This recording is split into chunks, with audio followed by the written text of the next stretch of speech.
everyone, David here, and welcome to our Boxing Day episode. This is normally an exclusive Second Breakfast podcast for our subscribers, but this is our annual episode where we talk with our co-hosts, affiliates, and other podcast friends about their top 3 TV shows for 2025. A couple of notes about this episode. It's really long. It's almost 4 hours. There are 6 segments of conversations. I tried to limit all of these to 15 to 20 minutes each, but guess what? Things went long, and the conversation meandered and went hither and thither, but that's kind of on brand for us. The idea for this podcast is that you can dip in and out of it as needed. If your holiday plans work for it, it's great filler as you're traveling or going for walks or otherwise filling time that is not otherwise at work or what have you. It's a great podcast just to dip in and out of. So because this episode is so long, I've put time codes in the show notes that correspond to the starts of the different segments. And because this has no ads or commercial breaks, it all should line up pretty well. The segment order is we're going to start with Jean and Marilyn, 2 of our primary co-hosts. That one goes long, let me warn you. Whenever I get with Marilyn and Jean, we just talk. So that's the way it goes. The next one was with Mark and Nichole from Nevermind the Music, followed by Aaron K. and Richard from Radioactive Ramblers. Be sure to check out their podcast. They are starting to cover Fallout Season 2, and they do an excellent job. Aaron is a lore master without question for the Fallout universe. Go check them out. Next up is Ian from the Captain's Pod, our go-to podcast for all things Star Trek. I then talk with Anthony and Steve from Properly Howard. Be sure to subscribe to their channel as they're about to be covering Night of the Seven Kingdoms as well. That should be a lot of fun because Anthony really knows the lore and Steve is just kind of hilarious. We'll be covering that too on the main feed, so you'll have plenty of coverage for that coming up in January. The last segment is with Ron and JD from the Dungeons and Durags podcast. Be sure to stick around to the end of that conversation because we have a very special announcement about Dungeons and Durags, and we're pretty excited for that. So again, these are going to be the top 3 TV shows of 2025, plus the 3 bonus questions, and oftentimes the conversation strays. So just be prepared for that. I should also note that the recordings were all done out of sequence across several weeks in mid-December. Not everyone was in perfect recording situations. We had to accommodate for schedules so that I could actually get with folks. And so sometimes the quality varies. Ironically, especially for Mark, because he and Nichole were recording in person for some upcoming Nevermind the Music episodes, and the setup was a little bit funky because they were both there in person. Another personal note is that you might hear me repeat some things over and over again in some of the segments. The bear. I become self-aware of that at some point, but you might have some repetition from me in that. So I apologize for going overboard for a little bit. Anyway, it was an amazingly productive year. We had some really big shows that we covered. We as a network have grown and innovated. The community has really strengthened its bonds. It's a very supportive and open community. There's a lot of great conversation on the Discord. But we also know that the community isn't just the Discord. We know that there are lots of listeners who don't engage in any other way other than just to listen. And I just wanted to reach out to all of you to say, we see you. We know you're there in the numbers and in the subscriptions on the Patreon and Supercast. And we appreciate everyone who comes and enjoys and partakes in the content that we produce. As I wrap up here, and before we get into the first conversation with Marilyn and Jean, I want to give a few thank yous. First to Mark for his original composition, 6 Moments, which I use as the breaks between segments. I really appreciate Mark offering that to us to use. And some important community shout outs and thank yous to a few people who really made the end of the year, as well as who provided a lot of support over the course of the year. Greg Saw did the data analytics for the community survey, and Davey Mack assisted with that. Sub-Zero maintained the 2025 show tracker all year long. It's a lot of hard work and has been doing a lot to get the 2026 show tracker ready to go for us. Of course, I have to thank Nancy M. for all that she does for the community. We literally couldn't have had as successful a year without her help, with all the communications and prepping the show notes and wrangling the feedback. She really was the MVP for the Lorehounds for 2025. Also, thanks to Duve71, he took on writing the year-end review blog post for the community top 10 lists, as well as John and Alicia and I's lists. You can find that blog post on the website now. That should be live by the time you hear this. Of course, thank you to Brian8063, not only the editor-in-chief of our blog, but just an all-around Discord mod. He sets up a lot of the channels and makes sure things are working really well on the Discord. And of course, Aaron K., who's another Discord moderator and kind of our go-to person for podcast artwork and Discord emojis and things like that. So really, all of these are community people who help because they enjoy it and they enjoy the community and doing things for the community. And John and Alicia and I are just so appreciative because we can produce podcasts, but for the community to be healthy and thriving, it really takes other people working together in that space. So thank you all so very much. So as we close out a very tumultuous year in the world, I hope that wherever you are, this podcast brings you a little joy and good cheer. So from myself, from John and Alicia, we wish you and yours a peaceful holiday season and a happy new year.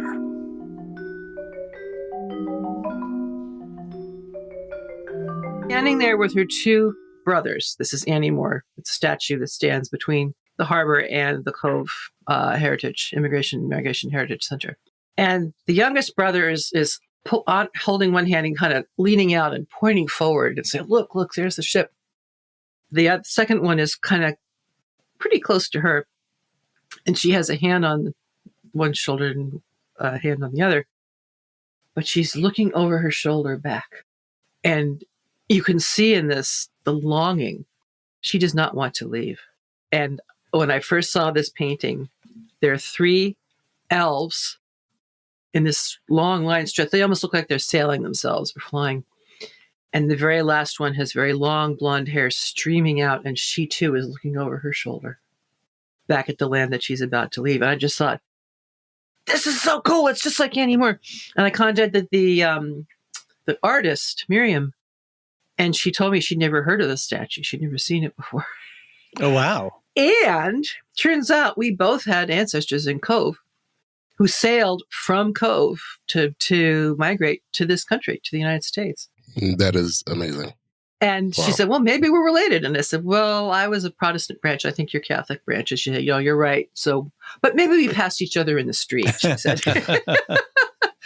But she said something else. She said, all the people from Cove have the sea longing. I thought, that is so Tolkien. That is so Tolkien. I have to write this paper about this painting and what it brought up and invite people to start considering elves as migrants rather than as kings or warriors or rulers or, snooty people or whatever it happens to be. So we'll see what happens. And where are you giving this paper? This is at the third Prancing Pony podcast moot, which in their infinite wisdom was set in Dallas. Right. But one of the guys this is coming there. Friday through Sunday. Okay. Gosh. Are you doing virtual or are you going in person? I'm going. Oh God, no! I'm flying in and out of Maine in December. Are you kidding me? I mean, there's one of us is flying in from Alaska, but she lives there year round. If she wants to fly anywhere, she's just got to decide to brave Alaska. I'm sorry, David, but the sight of this paw It's sticking out of nowhere on your chest there. It's really very funny. Well, she's like been brooch. yes, she is. She's a bored kitty. You know, she's a Russian blue, so she's very. They're very dog-like in a lot of ways. Very clever, very smart. You have to, and she gets bored super easily with fake toys. They don't interest her. Yeah, and she has to go outside, kind of thing. But it's like 9 degrees outside, so she doesn't want to go outside. Yeah. So she's sleeping all day, and then when she wakes up, she's like, "Human, I need attention." Well, you know what you could do? You could give her little puzzle toys. So just take an empty cardboard tube, put a bunch of kibble inside, and then stuff both ends with crumpled up paper. We do stuff. We have a little rolly ball for treats. Mm-hmm. I put she has a, for whatever reason, one of our presents under the tree, I didn't rewrap it. It's just in the shipping package that it came. And she loves sitting on it. Oh, so of course. Today, but then we opened it last night for the first night of Hanukkah. And so then for today, we have a tree and we do Hanukkah. And yes, it's all blended family. And Hanukkah Samach. Yes. First night. Second night tonight. Second night. The present that was in it, so that we put the empty package back so she could keep sitting on it. Of course. Because she was a little forlorn. And then today I put like a chicken skin thing in it, so she had to like attack it and get it out. And so, well, I sent a package of menorah candles like 2 weeks ago to my family. And I just 2 days ago, the day after Hanukkah started, I got an email from my niece-in-law, married to my nephew, who said, "Well, we got your very beautiful package. We set it aside because we figured it was for Christmas." So they're doing the same thing. And I wrote back and said, "No, I should have said, open it right now. You'll see why." Yes, exactly. So Jean, how are you? Okay. All right. Just writing it out, brother. Writing it out. Just making sure everybody's as healthy as can be going forward. So, how's the city? Yeah. How are things in the city? Yeah. Cold, first snow yesterday, when it's freezing outside. So this is not. And you're in Manhattan now, so you got a different wind kind of thing going on. You got the wind tunnels. Yeah. Actually, our place is pretty warm. Oh, that's good. Yeah. And so we've rarely had to turn up the thermostat. So it's been okay so far. Good. So we'll see. Good. I'm hoping for that stays the same, but we'll see. But everything else is cool. We're going down to the teens tonight, just so you feel better. I can't wait for this to be over. It's just started. I know. Seriously. When are you going to come visit me in Vermont, huh? Never in the winter. Never. Then you'll really find out what cold is, right? Says David. I don't blame you. I've been working on them for years. Yes. Yeah. We'll show up one day on a nice summer day. Right. There you go. So we are here today to talk about your top 3 movie picks. Where's my brain? It's been a long day. TV picks. Yes. This morning, Alicia and John and I recorded our top 10s. So that'll come out. As everyone will have heard on this particular podcast, I set this up every single time, and I'm so sorry, dear listener. But in the lineup, Jean and Marilyn, you are in the number 1 position on the set list. Okay. I'm honored. So this is, and then of course these have all been recorded out of order, and then will all be repackaged. And so it is that time. We had a great community survey. We got great responses, and so that list will be out, and everybody will get to see that on Christmas Day. Dube's going to write the blog post for us this year. So excited for that. And so let's get into it. Marilyn, do you want to start with your number 3 show? And now you guys could have had your top 10s, right? This is just just sharing your top 3, because if otherwise we'd be on this podcast for like 8 hours. Well, to be perfectly honest, I would have had a hard time picking 10. Oh, yeah, because you're not like a heavy TV watcher in the same way. It just depends upon what the series is. But what I'm not into is violence and psychological violence and eerie, scary stuff. And that's the Pukila scale, yeah. That's the Pukila scale. And so... And that cuts a lot out of the shows this season. Take a look down the list. Pluribus, nope. Yeah. Derry, nope. The Alien Earth, are you kidding me? And yet, thank you for bringing me in to discuss that, because I had so much fun with Peter Pan. Oh, good. Yeah, exactly. So I'm finding I can, listen to the episodes of things that are of interest to me. I think you could get through a Pluribus. Yeah, but why do I have to push myself? You don't. I'm just saying it as a... I'm already crazed enough with all the things that I'm having to do. So I'll stick with, the things that I know and love. Perfect. Well, and we are excited to have some Tolkien content back in our feeds. It's been a while since we've had any. It's our home base topic. So yeah. I was talking today about an introduction to a new physician, and there was a student physician in there, and turns out they're a Tolkien fan, and one of the generation who started with the movies and still hasn't read the books. And I told him all about the Lorehounds, and he said, wow, this sounds great. I really got to do this. So I'm hoping there will be at least one new person coming on board. One at a time. Excellent. But, so third was actually kind of tough for me, because right at the end there, I watched, of course, the American Revolution. And again, you generously invited me on to talk with you and Brian for the wrap up. And as you discovered, wow, is that ever in my territory, right? And this is my jam. And I had a wonderful time with that. But it did not make number 3, because there were times when I skimmed through some things. Sure. Yeah. Ken Burns, right? Ken Burns. Well, it was I was probably skimmed the things that you wouldn't have snored at, and vice versa. Sure. But I can only take so much military history. What can I say? That's true. Right. So for me, my number 3 was Skeleton Crew. Oh, nice. I had so much fun with that. I loved every choice they made, every decision. It was just pitch perfect for me. And it was so long ago, right? It feels like it was 2 years ago. A lifetime. But it was a superb entrance to the Star Wars sagas. And I loved every minute of it. And in some ways, I almost don't even want them to ever do a second season, because it ended up so perfectly. Now, I'd love to see a couple of the characters woven into future stories, but not a complete, a Skeleton Crew season 2. I don't think that makes a lot of sense in light of what they did. So that was my number 3. What about you, Jean? If I remember, because David had me under pressure to put out this survey last Friday, so it's all a blur. It's all a blur. But I think my number 3. Do you want me to look it up for you? Yeah, that would be great. All right, hold on a second here. Welcome to the Lorehounds blur, John.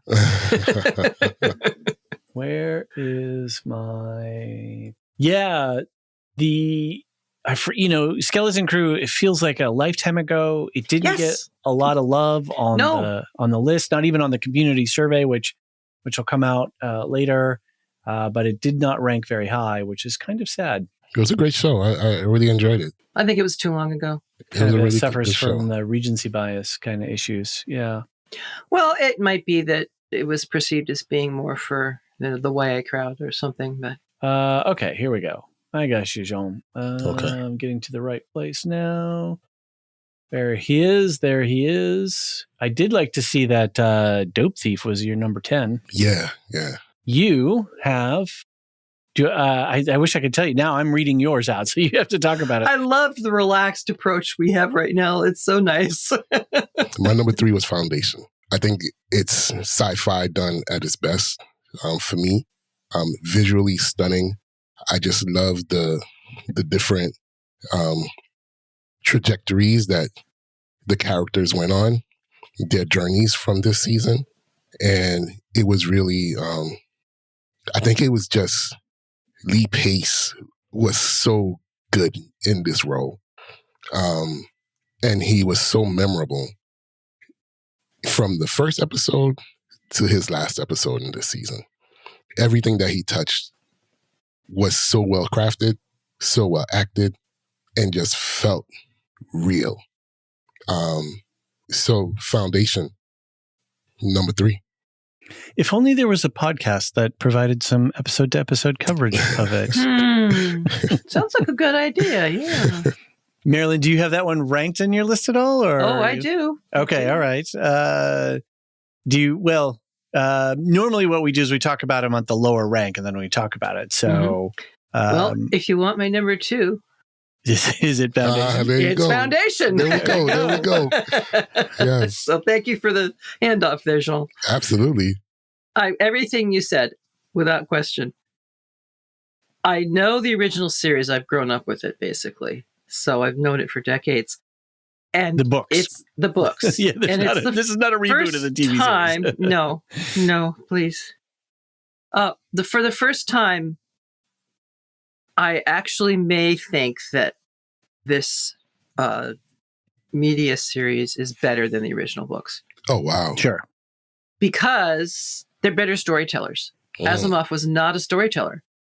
The original versions were short stories that were published in pulp sci-fi magazines. Right. Very different feel. He got better as he went through, after the original trilogy, he did a 2-volume sequel and a 2-volume prequel, and those just kept getting better and better in terms of writing and storytelling.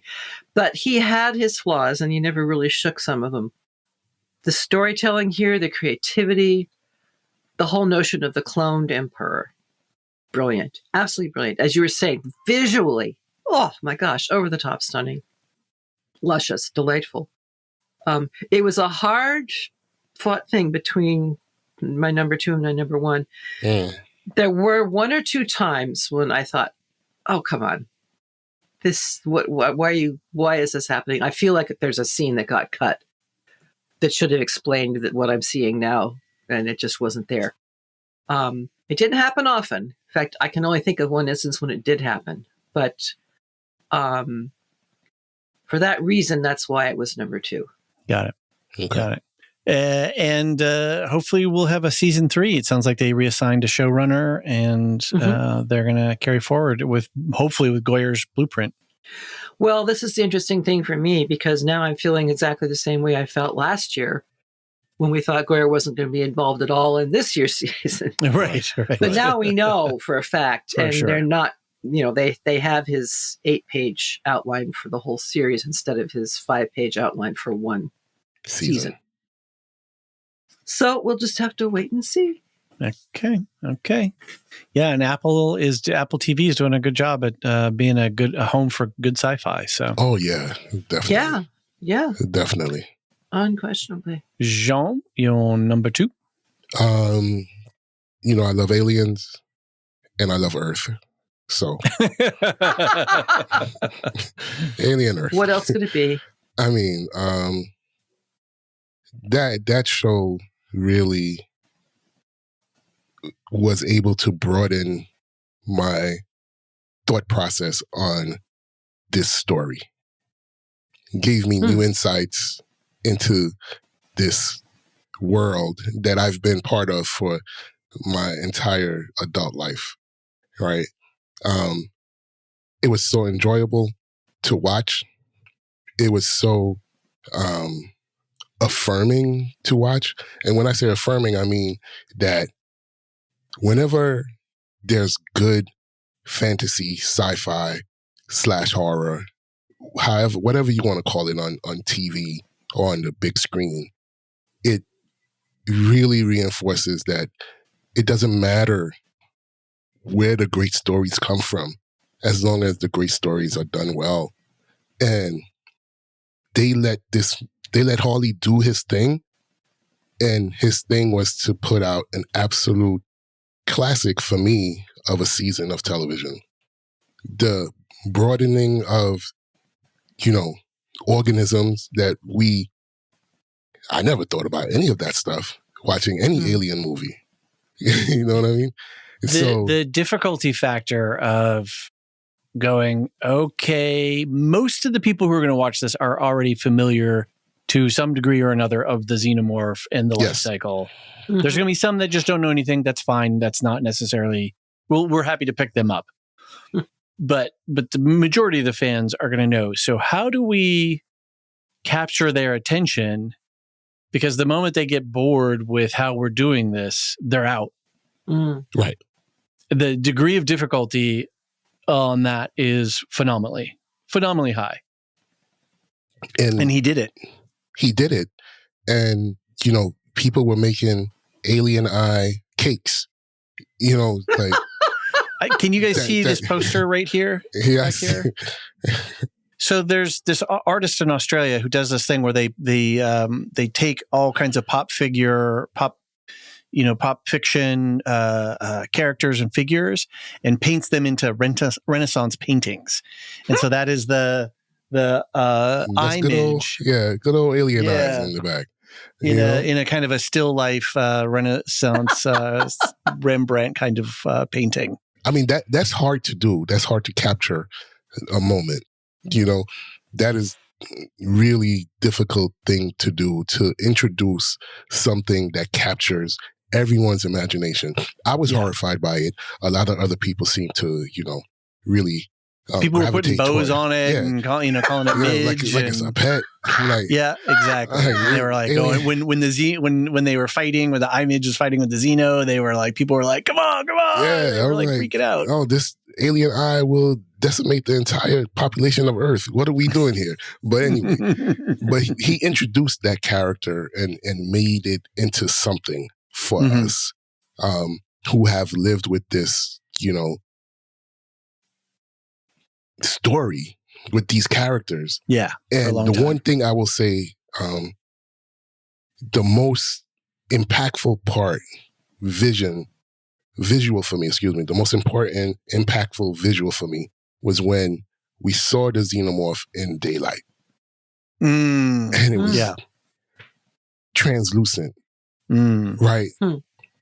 Something that I never thought of, because we've only seen them in one sort of setting. Darkness, complete darkness. We don't even know what they are. In the corridors of spaceships. Right. Not on a beach. Not on a beach in broad daylight. In the jungle, yeah. And that was so dope. So yeah, Alien Earth, number 2. It's interesting that they thought it was safe to transgress Hitchcock's law of never completely reveal the scary thing. Because yes. people's own imaginations will come up with whatever is most terrifying to them personally. Yes. Rather than trying to show a Sauron, which just wouldn't succeed. Because A, how do you imagine it? And B, would it really look scary, or would it just look like some oversized dude in black armor kind of thing? Well, it goes back to what I was saying before, where we've seen the xenomorph now over comics and video games and movies. So it's kind of a known thing. And so the way that Holly unveiled the other creepy crawlies that were in there and played them out and we got a time to know them a little bit, and even saved one for a very pivotal scene in the season arc. Right. It replaced that function of a mystery. What are these things like? What do they look like? What do they do? What are their capabilities? Wait, I only caught a glimpse of it. Like, what's going on? Right. So he found something within that, and then was able to, construct the show so that we got that function, just in a very different way. Right. And the fact that you could bring me in to talk about the Peter Pan of it all. Yeah. Yeah. A book I've never read, actually. So thank you for that episode. Oh, my pleasure. I was delighted. But it's such a brilliant use of multiple layers of stories. Yeah. In a completely different context. And yet there were similarities. And it worked perfectly fine, because David would start talking about one aspect of the Peter Pan-ness of whatever it was. And I immediately said, oh, well, that's such and such because this is what happens in the book. And, later on could talk about characters, say, well, that doesn't really sound like Hook, but oh yeah, this character definitely sounds like Hook to me, and all that kind of thing. So, bringing in somebody who's never seen it and never will, because I get nightmares too easily. So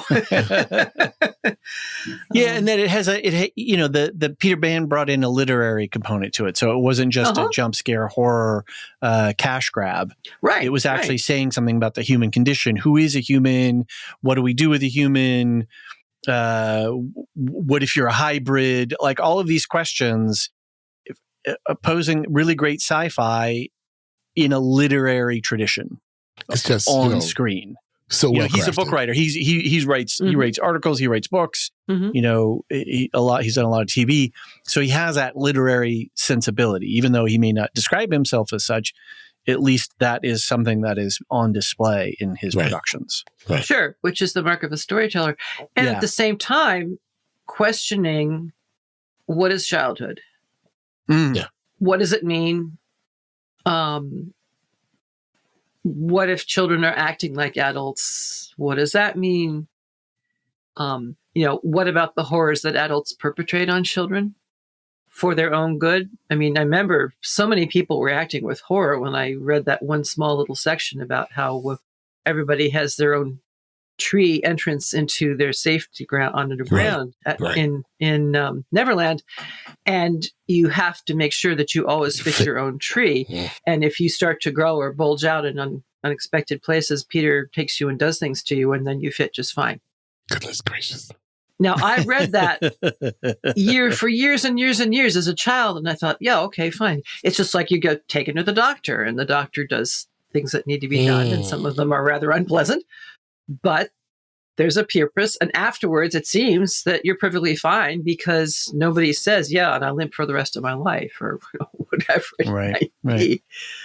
So it was fascinating to use this lens of a show I never saw to start questioning a foundational book from my childhood. Yeah, and like you said, he's a storyteller. Jean, you were going to say something, sorry. No, he's a storyteller. It's just, like I said, so well crafted. And he got the bag. 9 figures. Yeah, got a bag.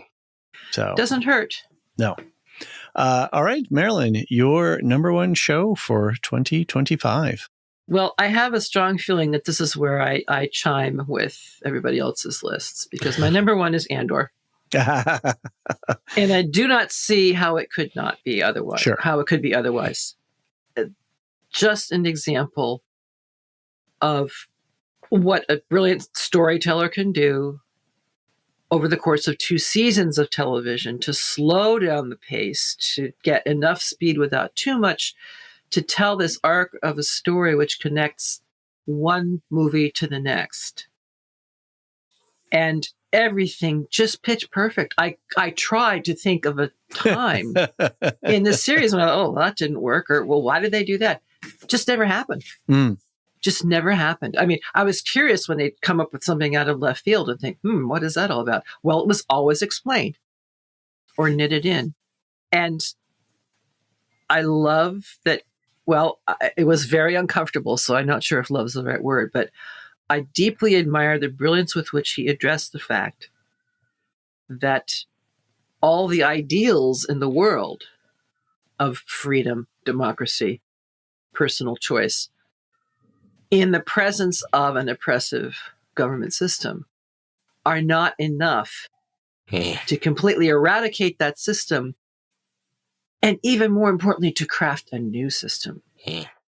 And I think that message is what Star Wars has often presented, mostly in its sequels. But I can remember at the end of Return of the Jedi, and everybody's, yay, dancing with the Ewoks in the Forest, and thinking, and what comes next? What do you do now? And some of the subsequent series, I think, wasn't it Mandalorian, where we have this sort of the house for reforming employees of the Empire or something?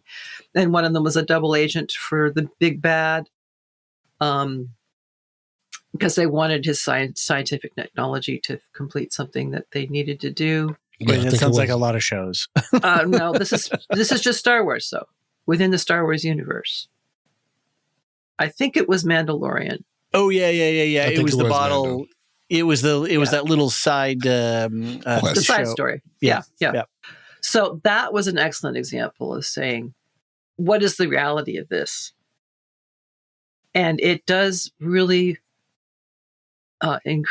put forward and front and center the sacrifices and the horrible things that people have to do in the name of freedom. Will we ever forget that incredible speech that Skarsgård gives? Luthen in season 1. Luthen, I burning my own values for a sunrise that I will never see.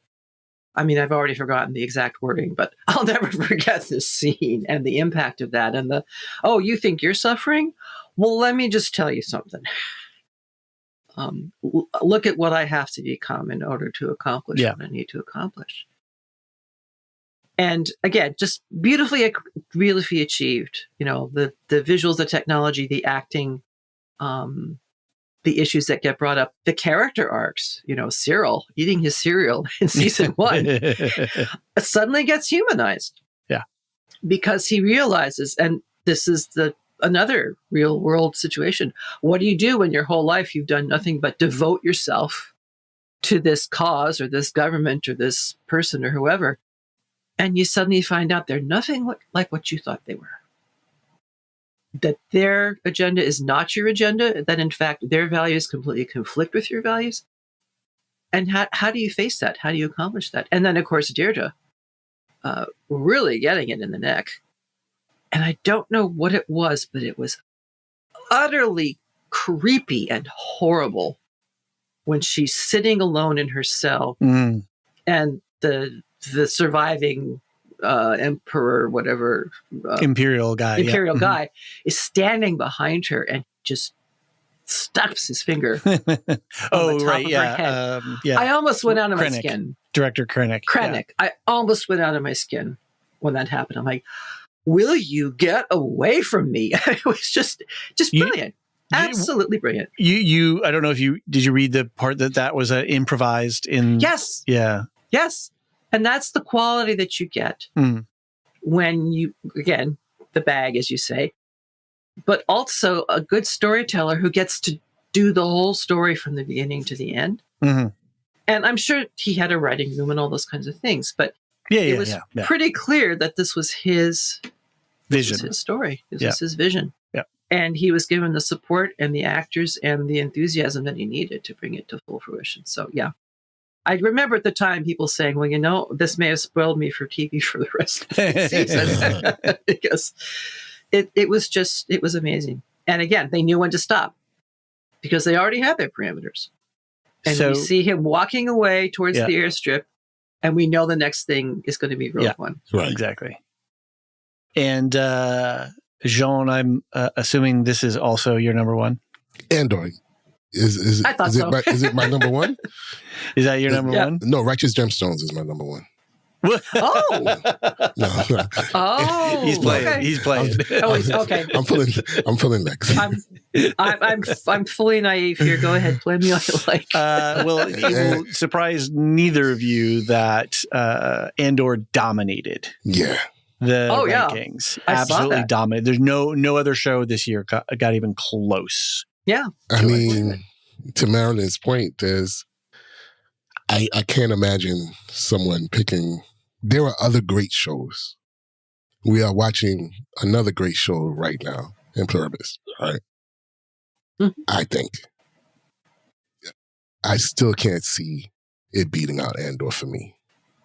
And I thought about it. I wrestled with it for a little bit. I haven't watched the ending, so we haven't seen the finale, which may be why it's not where the other two in my 3 or number 2.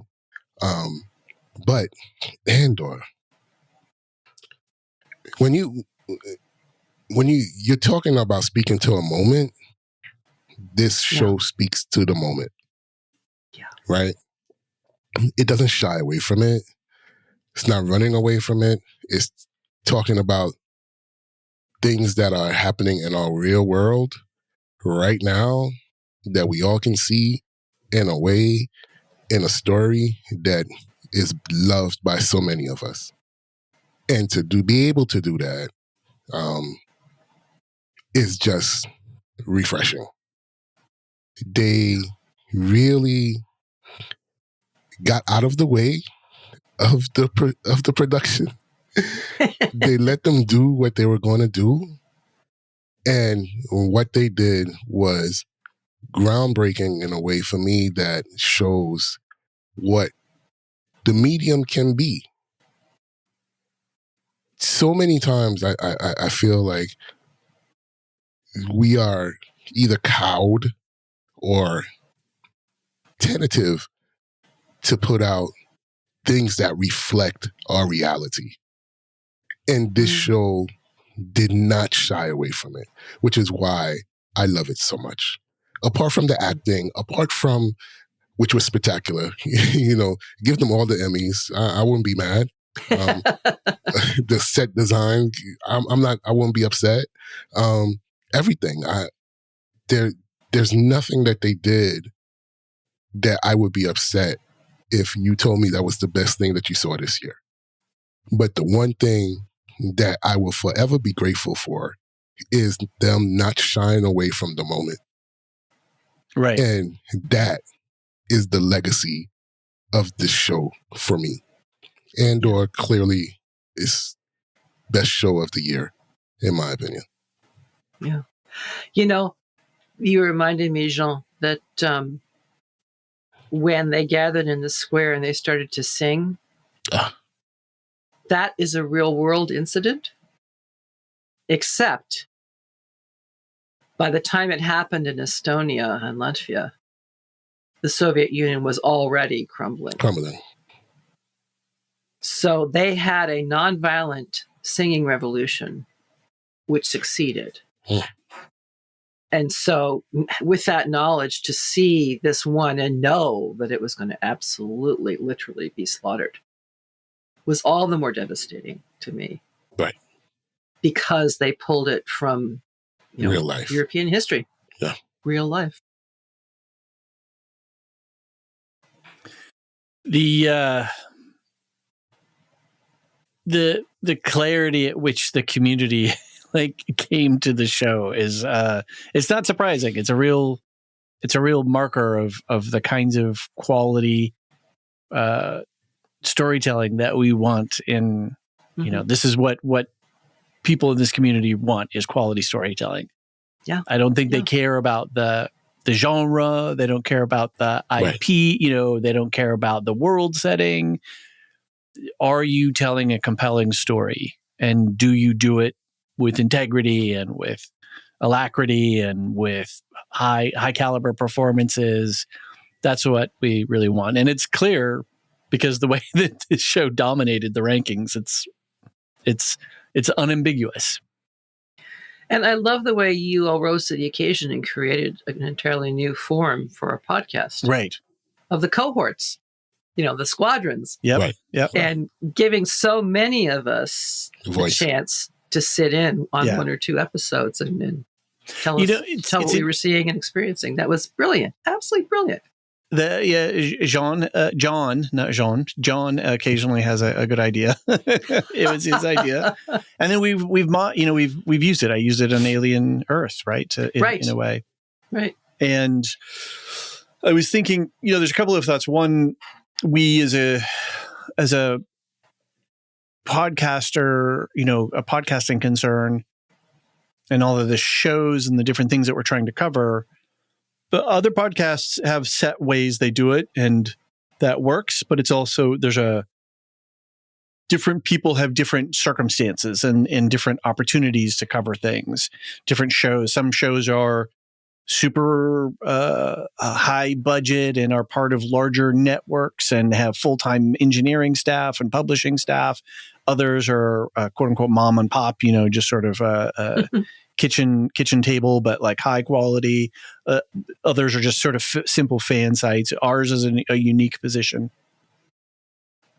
And the ability for us to be nimble and innovate with the form and try new things out and explain and relate to our listeners as people who can handle a little bit of change, as long as we explain, hey, we're going to do it this way.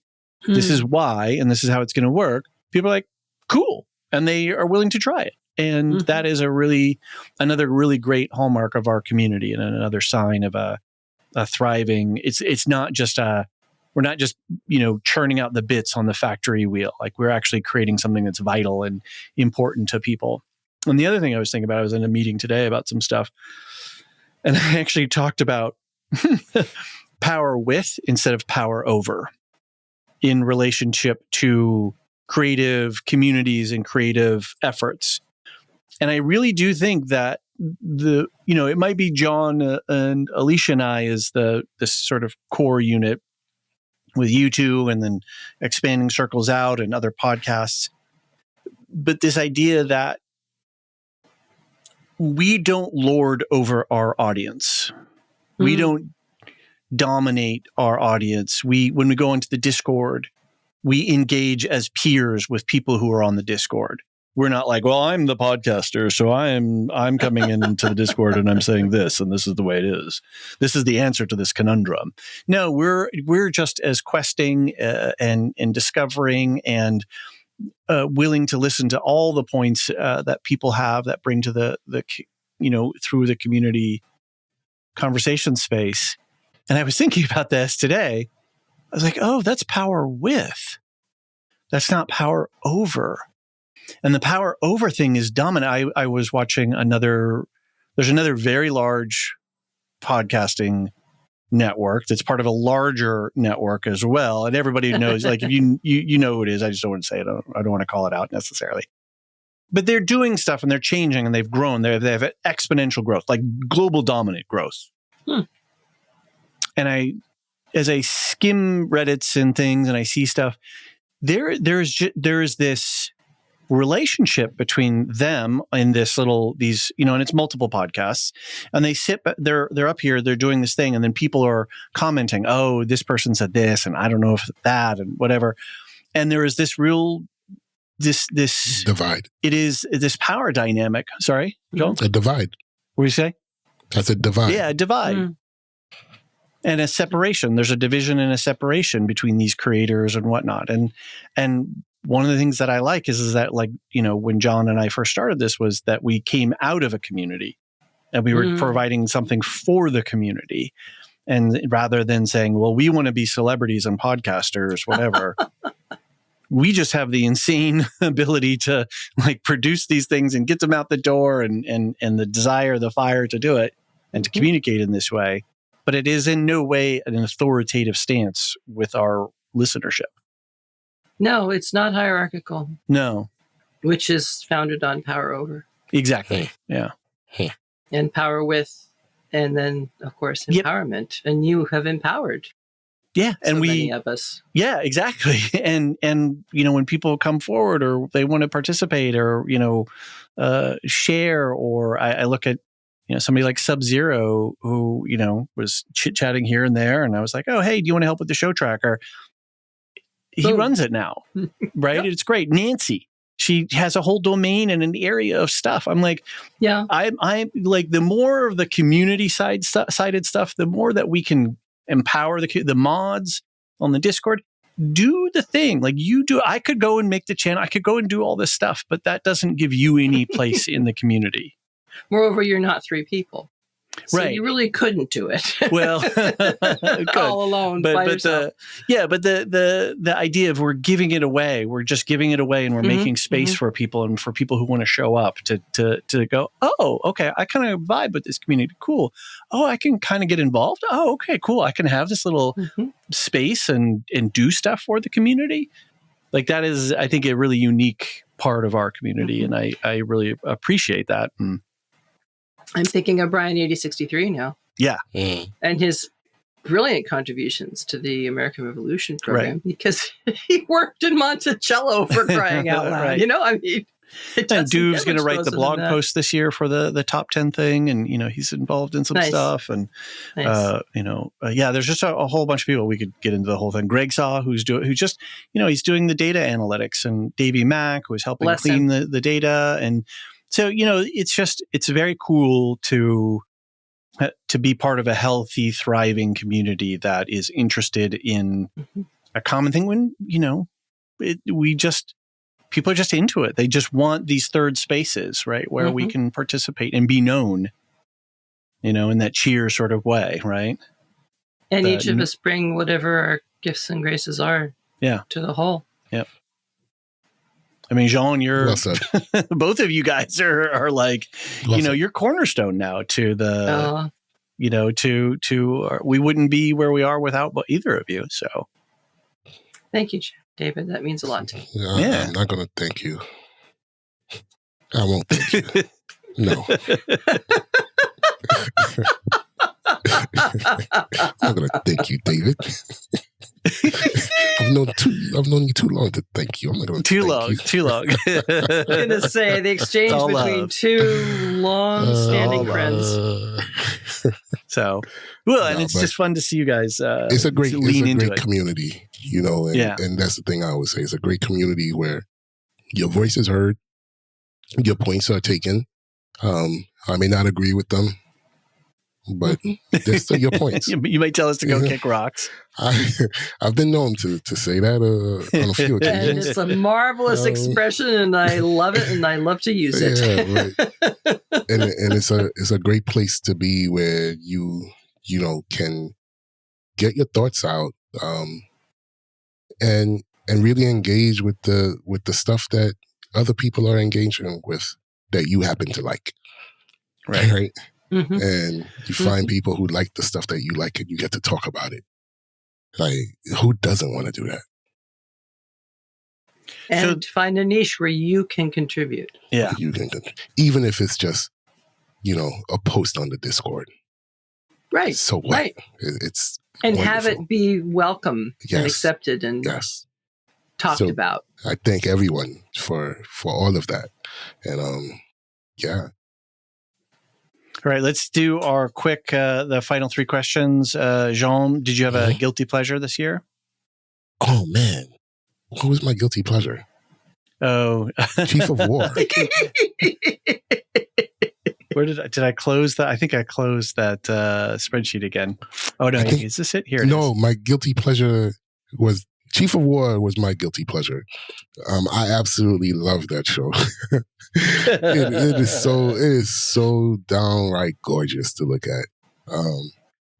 I totally got involved with this culture that I really have no idea of.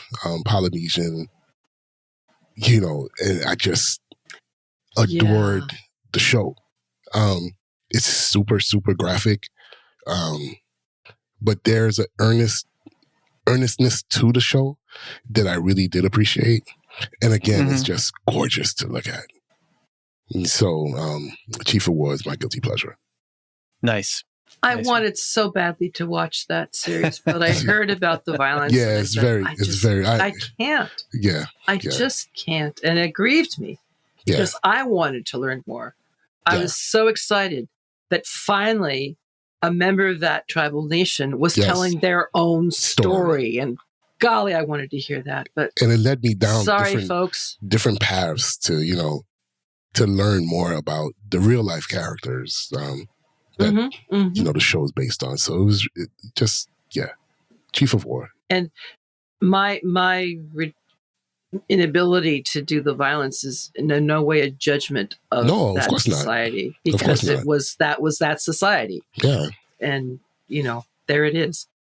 Marilyn, maybe they'll do an expurgated version sometime.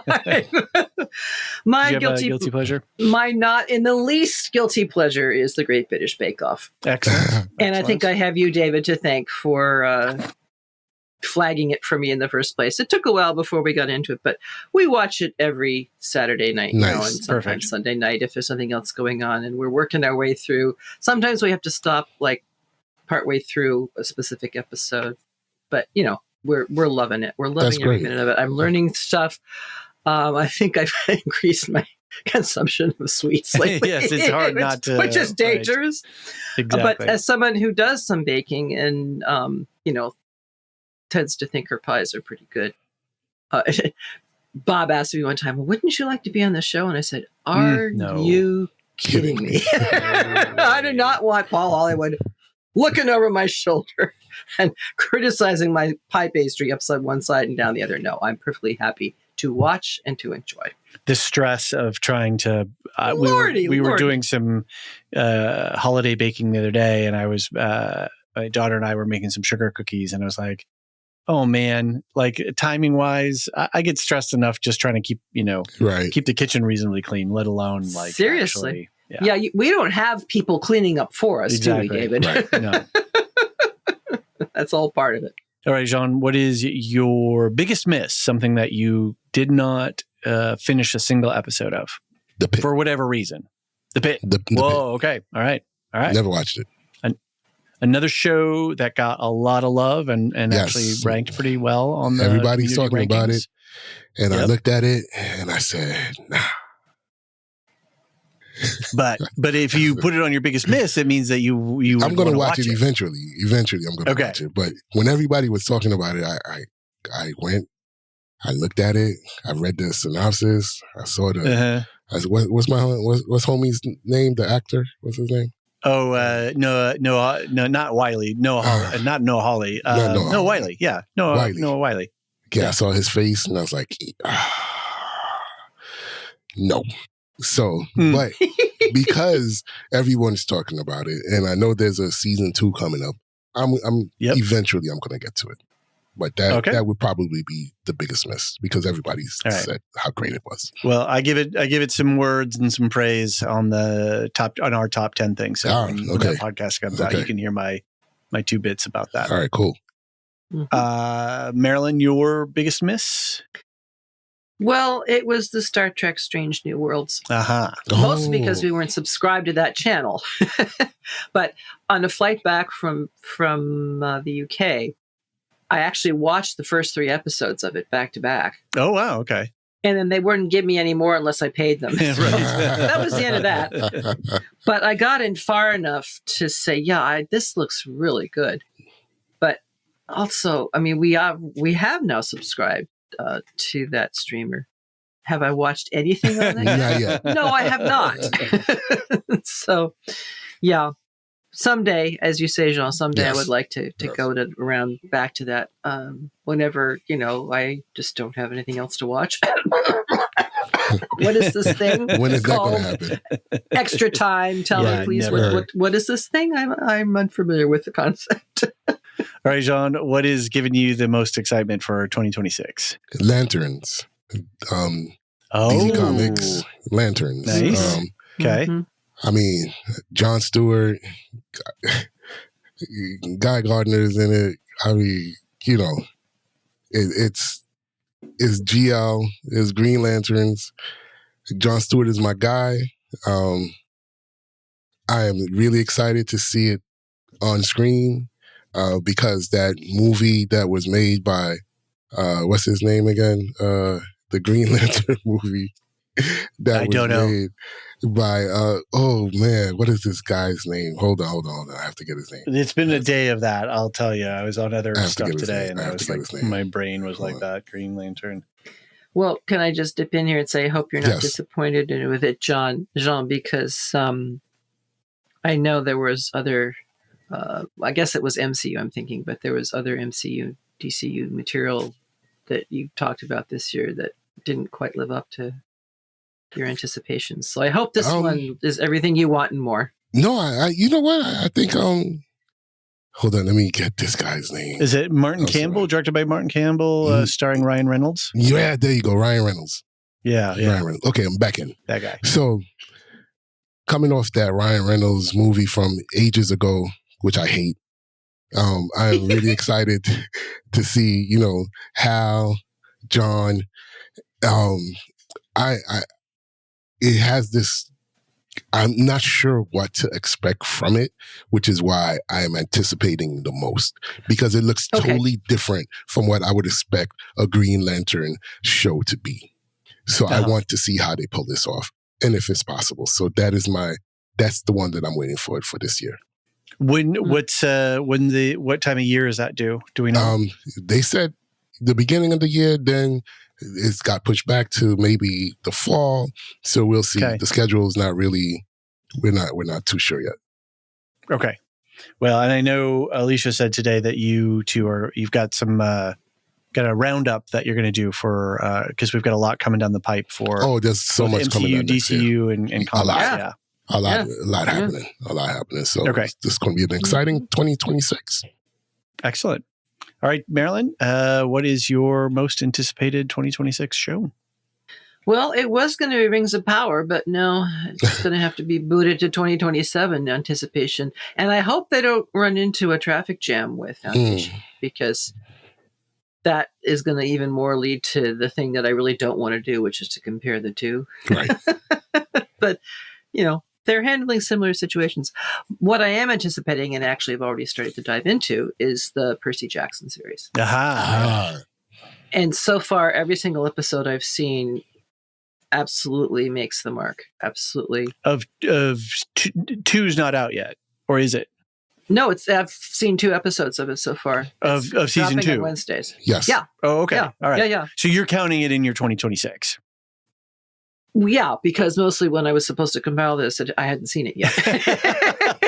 So fair. That's totally fair. I got it. I can say I anticipate that it will continue to perform. It's excellent.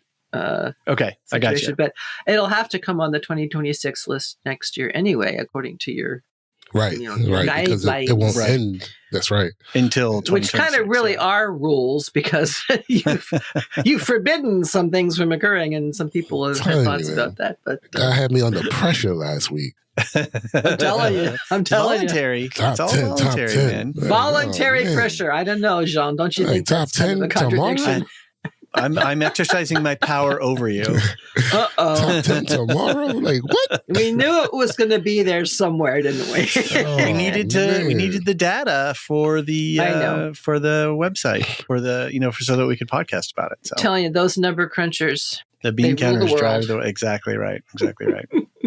All right. Well, this was supposed to be a 20-minute podcast. It is now 55 minutes in. I don't know how I'm going to do this, because I have 6 segments to stitch together, and it's going to be, I may have to break it into 2 different podcasts. I was going to say, make it a 2-parter. Sorry. Yeah. I continue to love your endearing optimism, David. I got some of them. I kept some of them really tight. Good on you. Okay. But, you got to consider your participants, right? Yeah. I'm a little long-winded.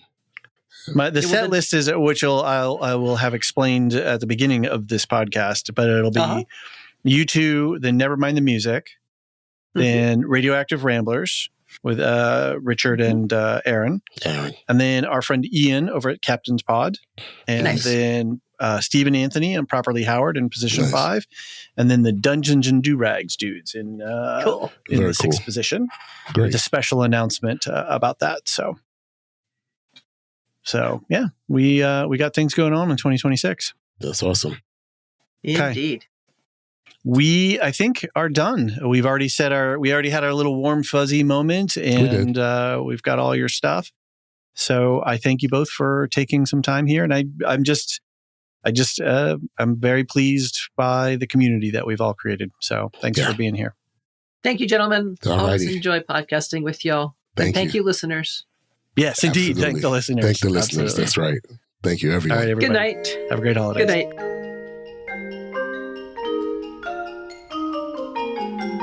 Wait. We're ready. Nichole, you're copying off of Mark's list?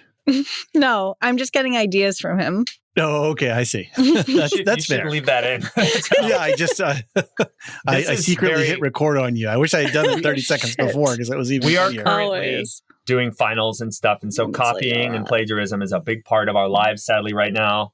I had to write not 1, not 2, not 3, but 4 student conduct incident reports to the Dean of Students last week for cheating. So some of it is AI, some of it is not AI. So yeah, we're just copying here at the Lorehounds. We're copying off of each other's lists. I don't even do incident reports. I just give them the gentleman's F. Oh yeah, well, see, no, It's I a have D-. to So the stupid thing is, like, this is so emblematic. If you copy off of me for these answers, this is so similar to what I deal with, because there are no wrong answers, right? Anything.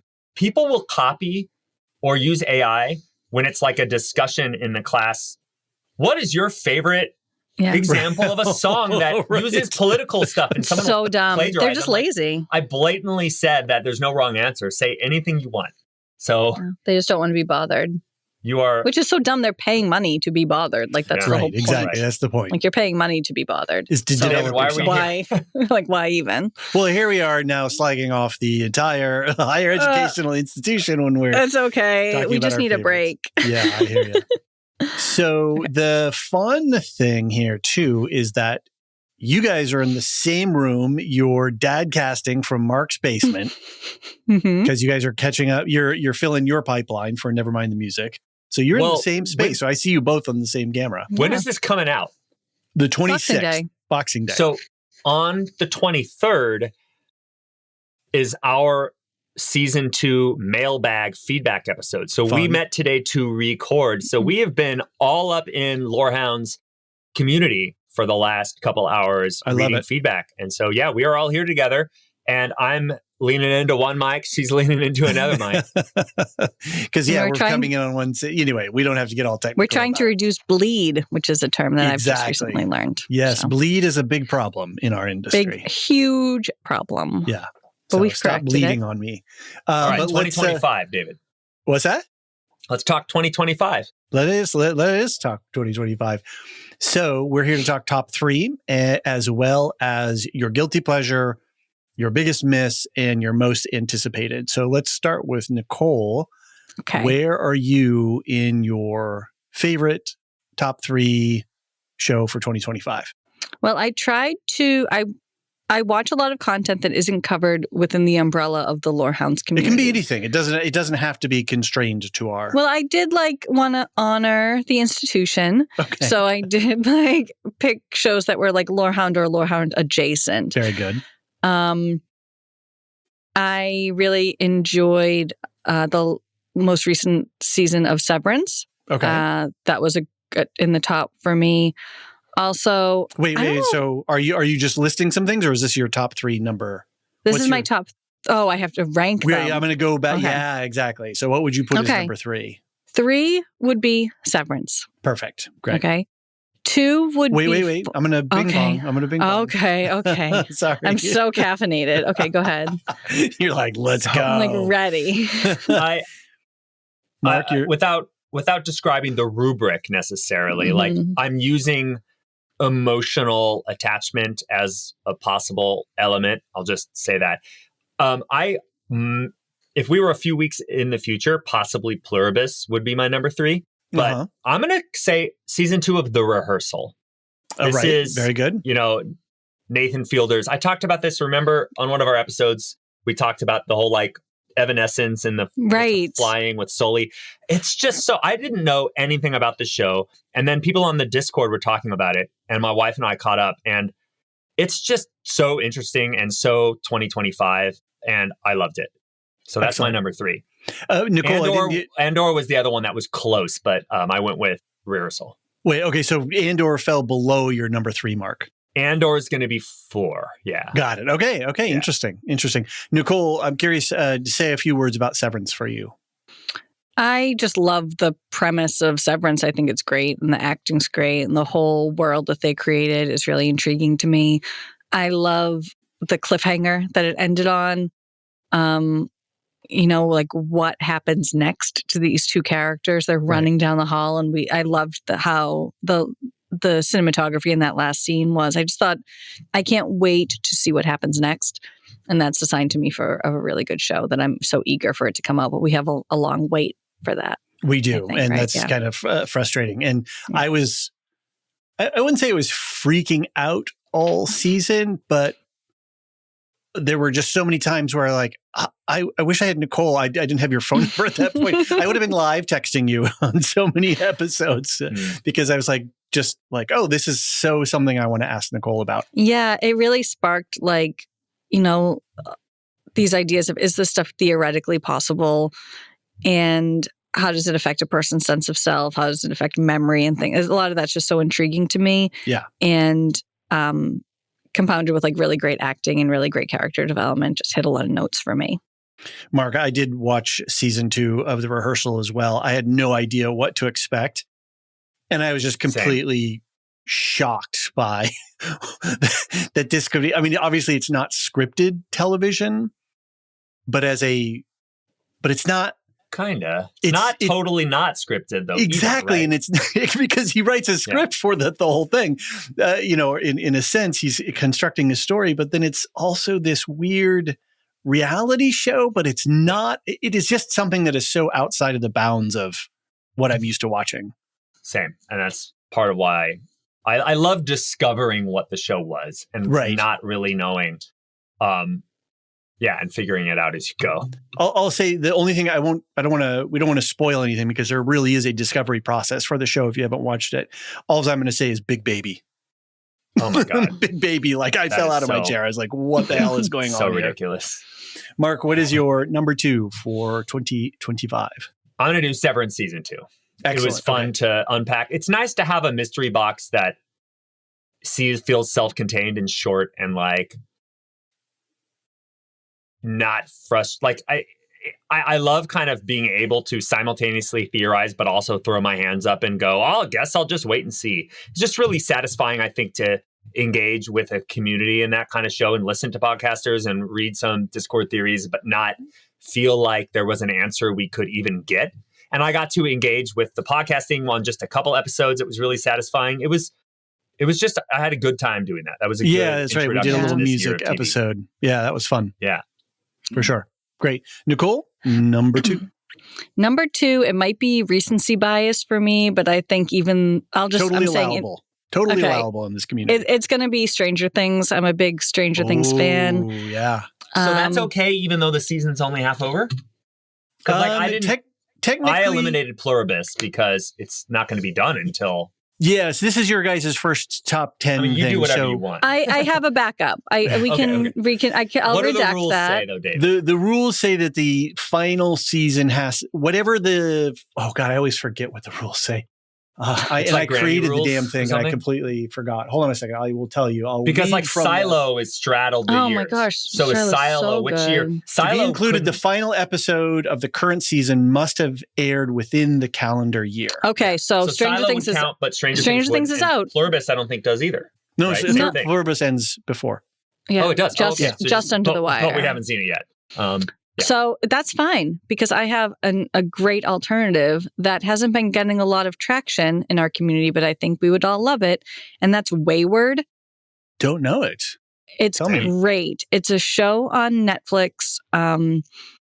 It is It's giving me Yellow Jacket vibes. It's a little bit. It's about the troubled teen industry, which is something I've been really...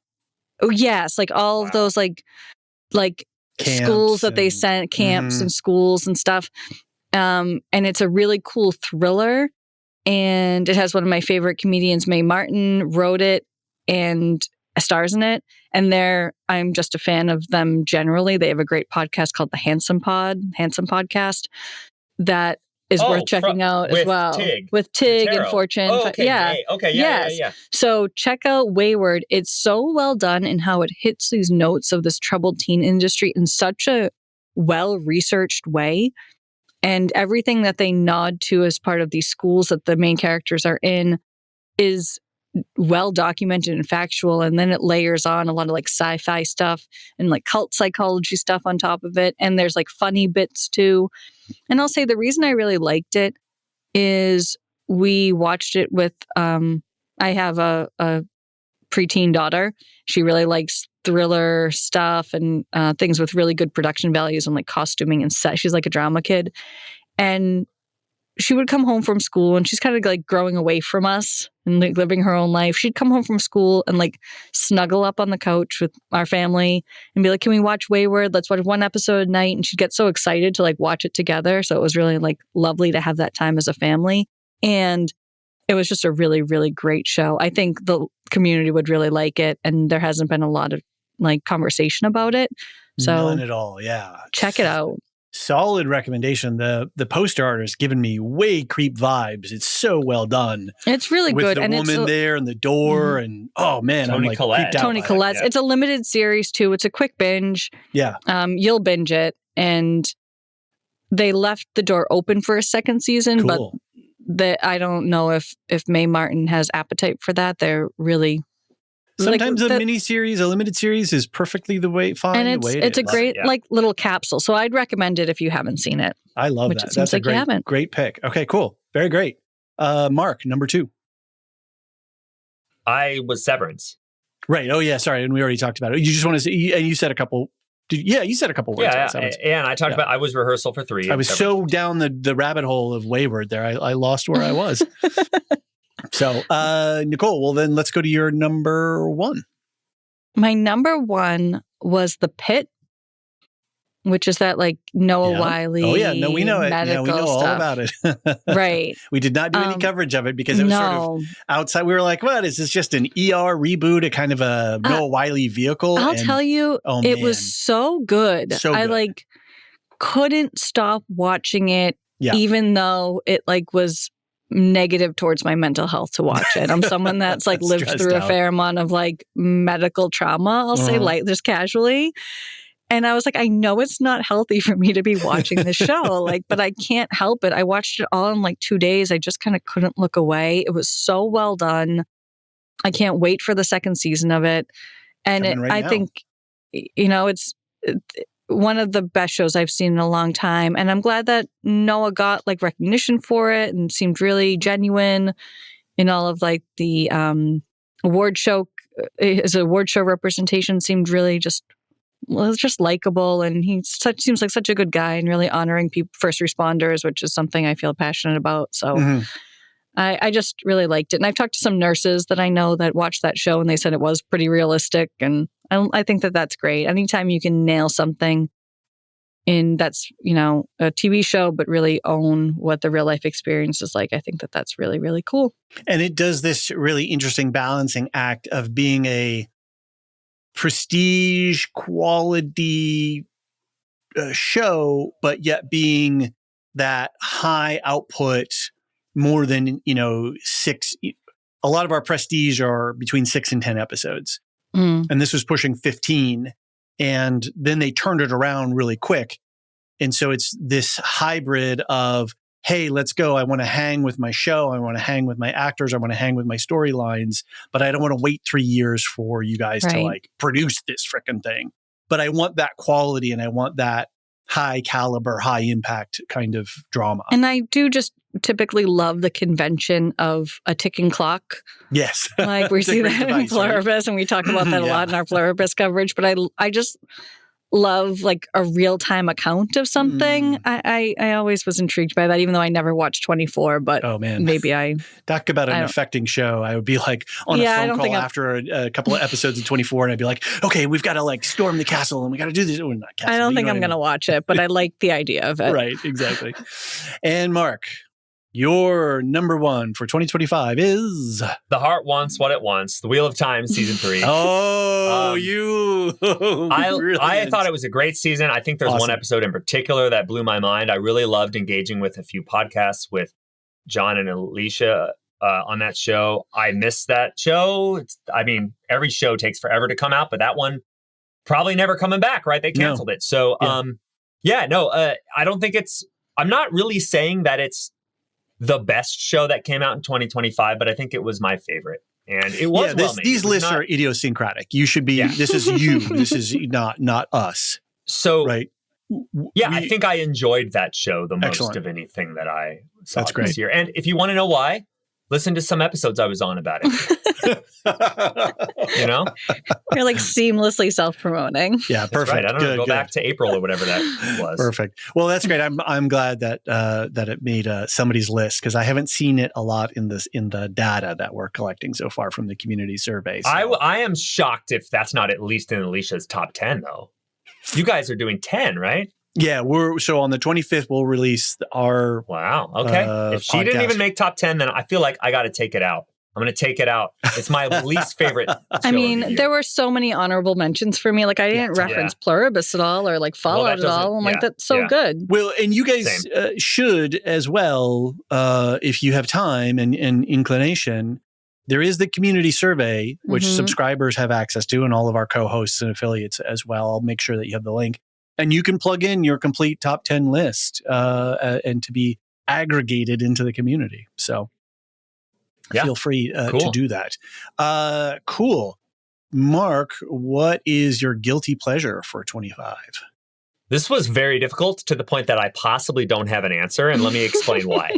It's like this with books and video games too. Like, I don't have enough time to play video games anymore, that the only video games I play are ones that come extremely highly recommended. I can't wait till Xers and millennials get into retirement homes and communities. Oh my So we can Because we're going to be like playing D&D and we're going to be on video games and Stardew Valley. On that note, like when I wasn't watching a show that was like whatever the show I'm supposed to be watching right now, like Andor or whatever, the things that I did in 2025 was I watched Devs from a few years ago. I watched Chernobyl from a few years ago. Like I didn't watch garbage TV. Like, and so my list, even the stuff I'm watching, like I watch with my kids, it's either old, it's not from this year, or it's like the Great British Bake Off, which is like, that's kind of, but I shouldn't feel guilty. It's good. No. Yeah, exactly. Squid Game is kind of trashy. All right, I put Squid Game on that list. Yeah, as a guilty pleasure. But I enjoyed it. I feel guilty because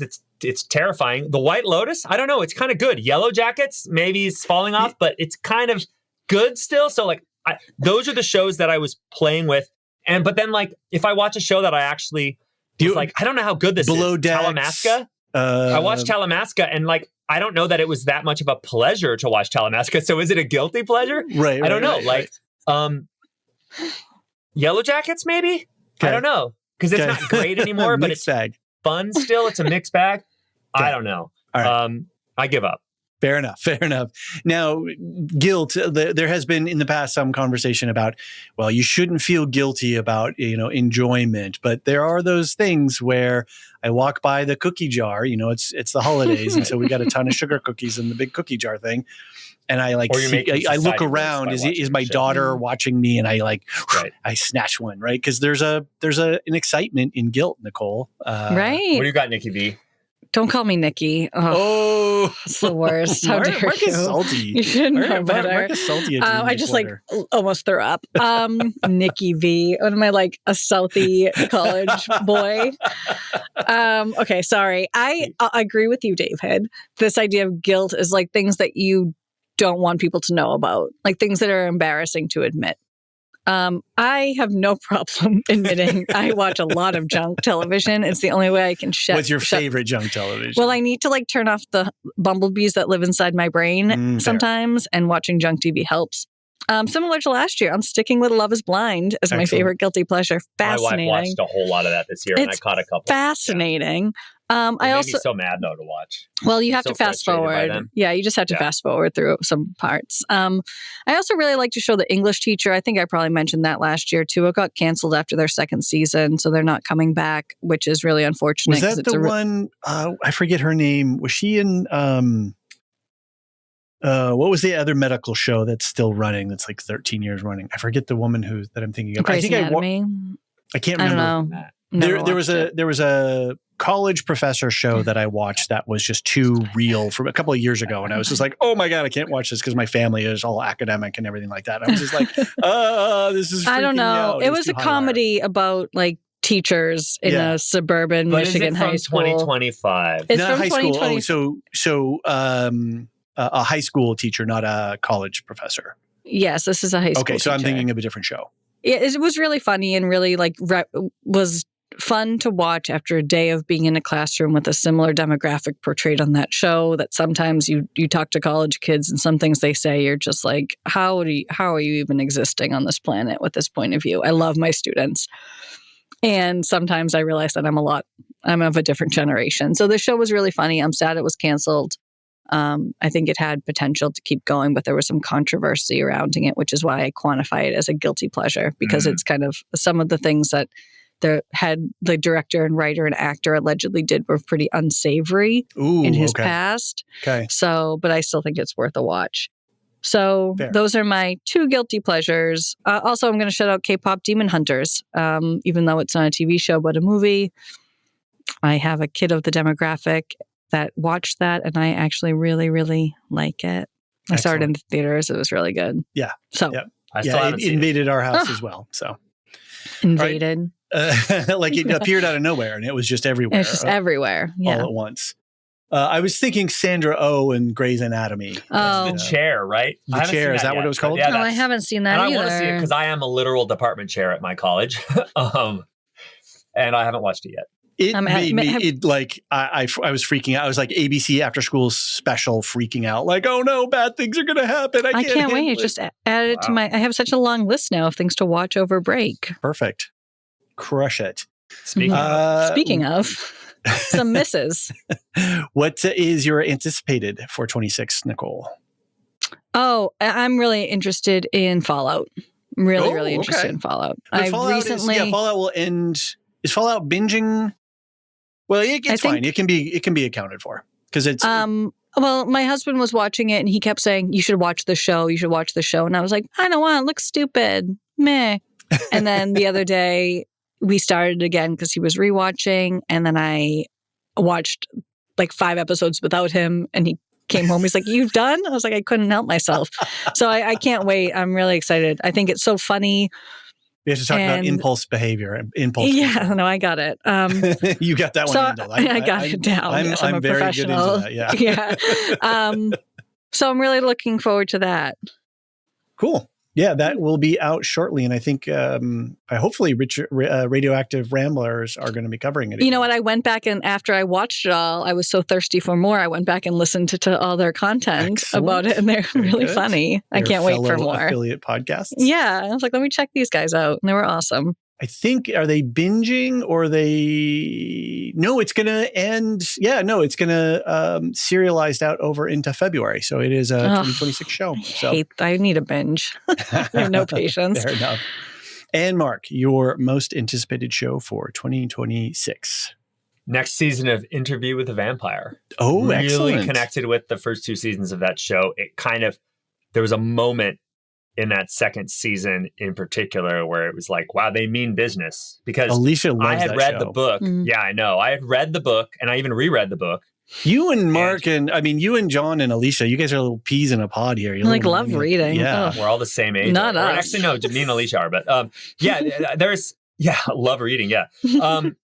But there's a moment because the second half of the book I don't like as much as the first half. And it just sort of clicks in that second season. I'm like, wait, they've figured it out in a way. Nice. Like with the Wheel of Time, where they've adapted and they've changed just enough to make it really work.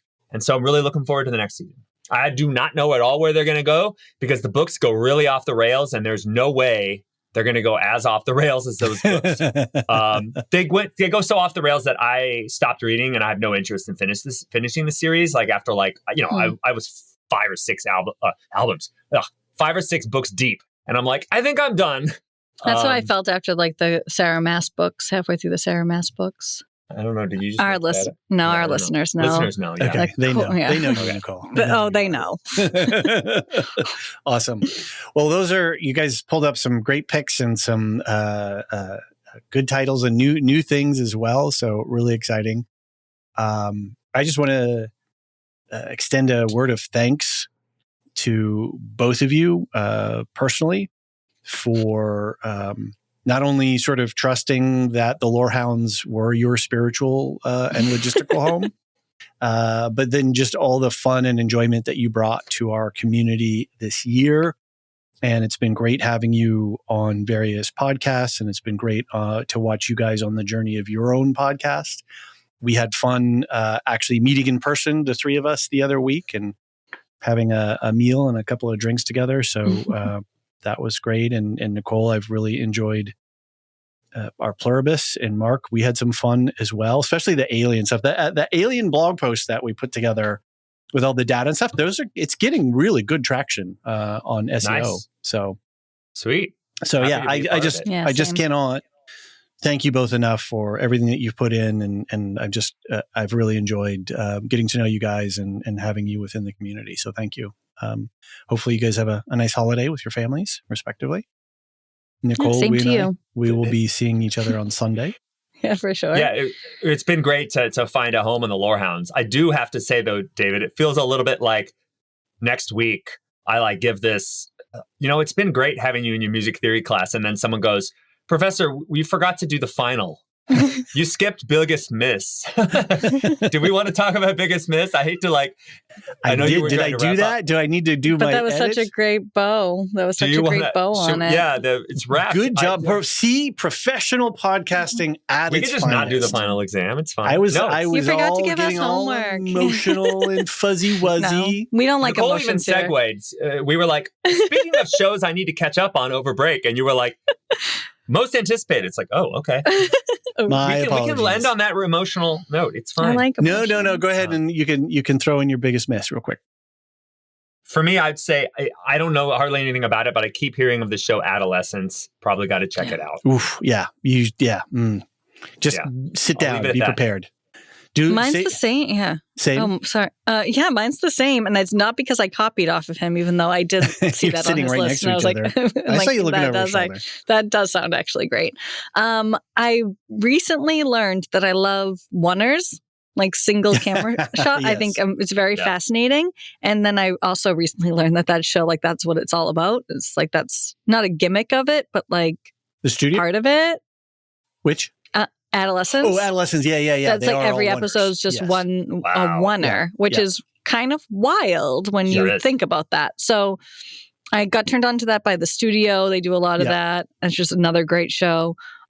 Pluribus, we're noticing some interesting cinematography there as well.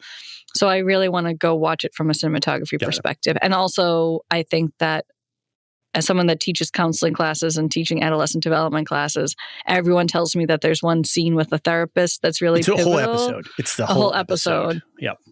which Wow. is everyone says you have to watch that if Episode anything. 3. So Yeah. yeah, it's on the list of winter break activities. Got it. to Yeah. check that show. Be mentally fortified and prepared for Oh. it. It's Don't grade while you're watching it or whatever. Great. yeah, no, it's not engage. a second screen or two activity thing. It's No, full it's like attention. a weighted blanket. Yep. Chamomile tea. Exactly. activity. Yeah. You Okay. need it. So Fair. okay. David, well, it does mean a lot for you to earnestly thank us. We're really happy to be a part of it. I'm sorry to joke after you said what you said about the final exam, but no, Yeah. but it's I part of our appreciate vibe. This is our vibe. This is the way. No, we work. really Fair do enough. feel like very much at home in the community, and it's wild to think that we've only known you guys for such a short time because it feels like a lot longer. Yeah. And that was really evident when we met in person. I was like, I feel like I've known you for years and years and years, and that's kind of lovely. It's hard to find, so we're lucky. Very much. Great. Well, happy holidays, guys. Thanks. Thanks. You too. for sure. How are we doing today, guys? I'm doing wonderful. How about you guys? We are well. How are Yeah. We're great over here. we? Okay. Cold, but that's the winter. Yeah, we are experiencing some pretty heavy snow over here in Buffalo. So me and Richard Oh, are you in Buffalo now? I thought you were in the DC area. I am. I'm home for my final winter break of college before Okay, got I it. move on to the next thing in my life. So we've got this one last hurrah. I think we should just keep using we the entire time to be in that pluribus mindset. Oh, for We are- sure. Exactly. We got to do it. We We do do. have to. I mean, we're here together with John Cena. Oh, you haven't seen this show, Richard. God, we're spoiling stuff. I'm sorry. I probably have sent Richard a TikTok or two that has John Cena. Okay. Yeah. It's hard not Yeah. to see him. His visage is everywhere. Our visage is everywhere. I Oh, of should course. Yes. say. Cool. Where are you, Richard? I don't know actually where you are. I'm also in Buffalo, actually. Me and Aaron kind of like, not grew up together, but like we met in middle school, I think. Okay. Yeah. Cool. Right. Middle school Chuck. earth science class. Nice. Oh my God, yeah. In the very back, like 4 desks or whatever in the corner. Brilliant. Yeah. Brilliant. Yeah. Yeah, that's cool. Yeah, definitely. I know I've got a couple of buddies from middle and high school. I don't get to see them that much or talk to them, but there's a kind of easiness in your friendships from those days, assuming nobody is double crossed the other one or anything like that.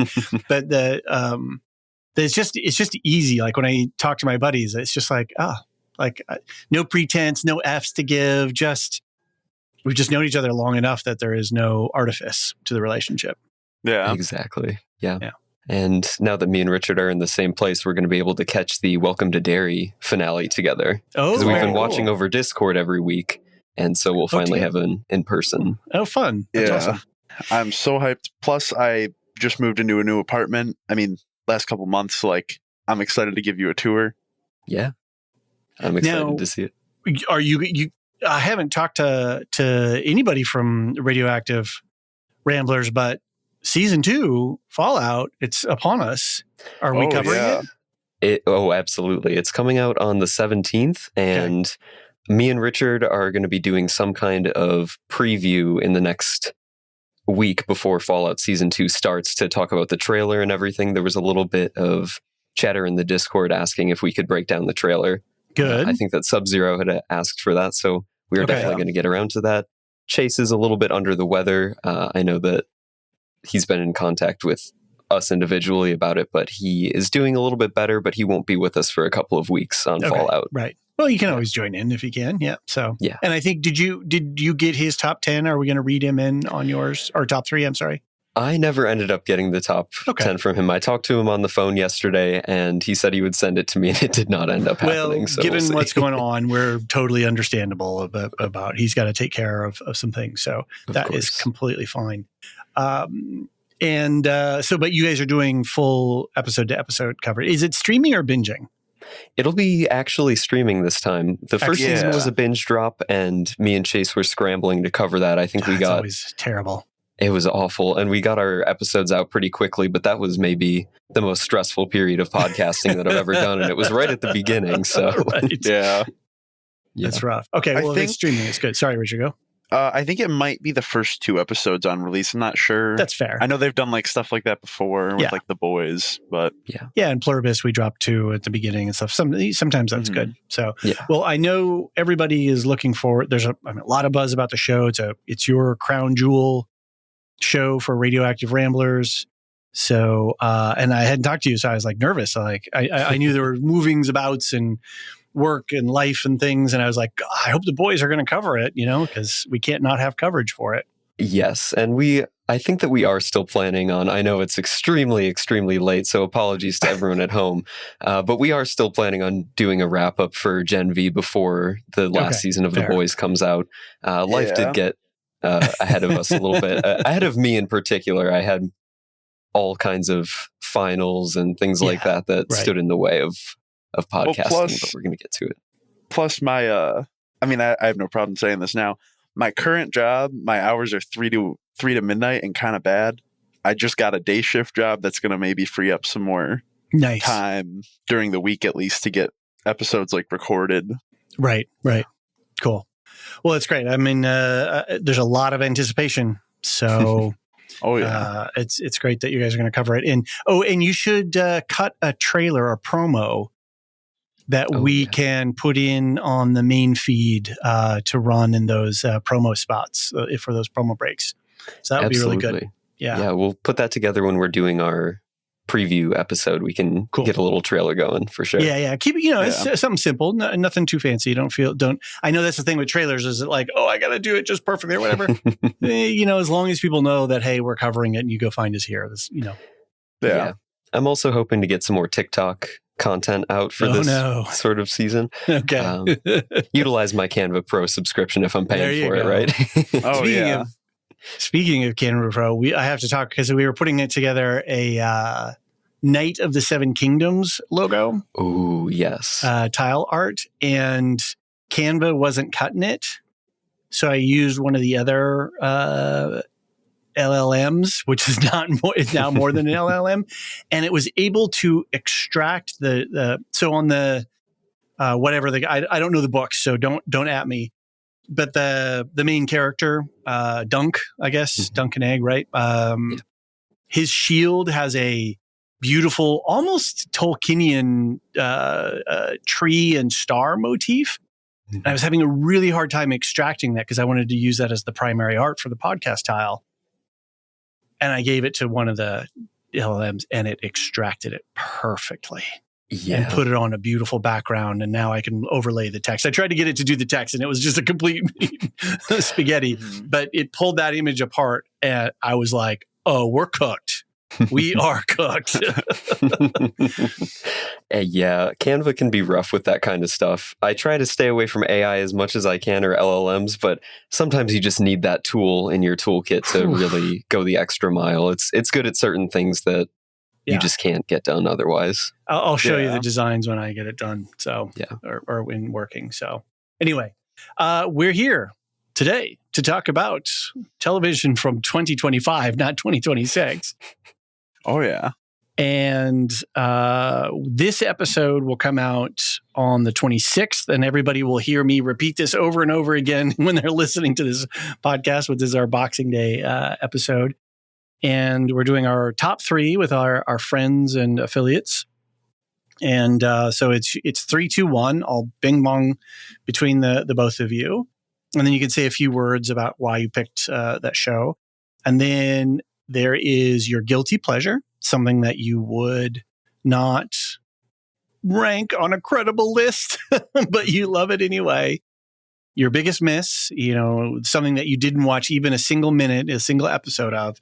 And then your most anticipated for 2026. And again, the show has to end in the final episode is in the whatever that calendar year is of where that final episode drops is the year that it qualifies for. So, okay. Perfect. Richard, do you want to get us started with your number 3 for 2025? Yeah. I had one of the shows we covered this year, Invincible Season 3. Nice. I thought it was a solid season, it's my number 3. I've got 2 better picks, I feel, that were definitely like heavier hitters this year, but you pick what you want, man. Don't let anybody. So what was it about Invincible that besides the fact that you have some bias because you covered it, right? You have a different perspective on the show because you were taking it apart, episode to episode. But what was it that gave you the juice? I really liked Aaron Paul's performance as Powerplex, and I really liked Jeffrey Dean Morgan as Conquest. I thought those were really good antagonists, and I'm excited for season 4, of course, to see more of them. And it sounds like the show seemed to have gotten a lot of credible critique. Like people were into it. So, yeah. And it might be a busy Radioactive Rambling season when simultaneously Boys Season 5 and Invincible Season 4 are going to be coming out. So, welcome to the big leagues. Cool. All right. Aaron, what's your number 3? I will preface this by saying I think that there are better shows that came out this year from a critical lens. If I were just talking about the quality of the storytelling, whatever. I simply am putting my top 3 of what I enjoyed the most, and I think my number 3. These are idiosyncratic lists. These aren't like trying to predict the markets or whatever. This is you. This is about you. Yeah. And the cool thing, I talked to Mark and Nichole yesterday. When this comes out, the order will be all jumbled and stuff like that. But Nichole had a show on her list that I had never heard of, and she laid it out. So I was like, oh damn, maybe I need to go check that out. So that's one of the cool things about this list is that maybe it's not the things that we already know, because the winner, the top 10 community survey winners, it's not even close what it is. I won't say. So it should be idiosyncratic. It should be about what you love. Mm-hmm. Good. Well, then I have no guilt about saying that my number 3 for this year was Foundation. Nice. Just can't get over how awesome Lady Demerzel's character is. The actress, Laura Byrne. I forget her name. I'll look her up, but carry on. Yeah, something along those lines. And she was just the most outstanding actress in this season. Lee Pace as Day is always fantastic. Right. Yeah, you had it right, Laura Byrne. Yeah, I just can't get over how good Apple is getting with sci-fi. And they've been pretty incredible with sci-fi for the past few years. Mm-hmm. But it's just becoming this hub that I never expected it to be. And I can't wait for the next season. I really hope that they continue even without David Goyer's presence. Right. And do a good job. We were chatting, I think it was on the subscriber channel in the Discord. There was some chatter about The Expanse. And I was saying, God, what if FX or Apple had produced it and not, Sci-Fi and then Amazon? Like, what if, I just feel like because you're saying, Apple is just, when it hits, I mean, they've had some misses in the sci-fi space as well, but when they hit, man, it's good. So they really do. I've been telling Richard for years that he needs to read the Expanse books and kind of skip over the show. It's on my list. I'm finishing up Sun Eater right now. I got like 3 or 4 hours left in the audiobook for the final book. And then I'm going to read like a small fantasy series, and then I'll probably get on the Expanse. Yeah. Do not you wait. You would enjoy it. You'll be like, why did I wait? You'll be in the middle of the first book. You can be like, what the hell? Why? Why didn't I read this before? And then I really want to watch Foundation because Aaron's been recommending it to me. Sure. Yeah. And Sun Eater skews a little Foundation-y. So like, same vibes, you know? Skip the Foundation books. You don't need to read Asimov. Oh, okay. It's one thing to do that for the archaeological dig, right? Like, where did we come from kind of thing. But the very beginnings of Foundation is white men in tweed jackets with patches on their elbows, smoking pipes and having their secretary bring them coffee. It's very coded 50s. Like, it's just time-stamped right out of his world. Right. Yeah. It's a little rough to get through. Yeah. But he's the foundation for, sorry to double up on the word, but literally is a foundational element to all the sci-fi that we consume today. Yeah. Yeah. So cool. All right. Richard, what is your number 2? Number 2, I got, and jury's still out because the season finale comes out tomorrow, but I got Welcome to Derry. I've been loving every episode. Okay. No hints, but that makes it on my list in a category because I haven't watched any episodes. That's a hint. But this will come out after. So yeah, I've been hearing great things and it sounds like the coverage has been good too, our mainline coverage. So it's been a lot of fun. It's been a great companion podcast to have along with the show. Yeah. Right. Richard, were you a Stephen King fan before? Yeah, or not really before like the movies came out, but when the first It movie came out, I kind of got into like, Pet Sematary. I read The Shining. I read It, which the last few chapters are rough. Okay. I don't really think we got to talk about it, but yeah. So like, I think the show's been great. It's pretty faithful, but like the things that it changes are good. Like they make it better, I think. Nice. Than how the events were described in the book. That's great. Well, it's been getting a lot of critical buzz, so it's doing really well for us as well as a podcast. So yeah, nice, good one. Okay, Aaron, number 2. My number 2, I have to put this somewhere on the list because it was an incredible show, and I had the honor of joining Jean and Alicia for this one. Peacemaker. Very cool. Season 2 of Peacemaker was incredible. John Cena. He's just everywhere. Yeah. Yeah. I think John Cena won 2025. He really did. And, sorry, go ahead. Sorry. As of today, actually, my roommate's a big wrestling, like WWE fan. So I'm kind of aware. It's his last wrestling match, or at least his last WWE match is tonight. Wow. That's going to pull ratings. Oh, for sure. I think I'm going to watch it just because Peacemaker made me a fan of John Cena. Right. Yeah. Just for the monocultural event of it, right? Like, I don't watch football, but my family and I watch the Super Bowl because it's the Super Bowl. Yeah. Exactly. And he's just proven himself to be such a serious actor coming from that WWE world. Right. I wouldn't have expected John Cena, the guy who played the dad in Fred, I don't know if that reference really means anything to you, David, but not really. No.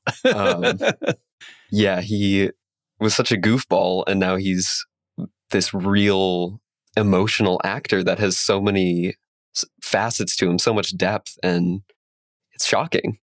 Yeah. In my opinion, I feel like he's like the opposite of like Dwayne The Rock Johnson, because I feel like he just plays the same character in every movie he's in.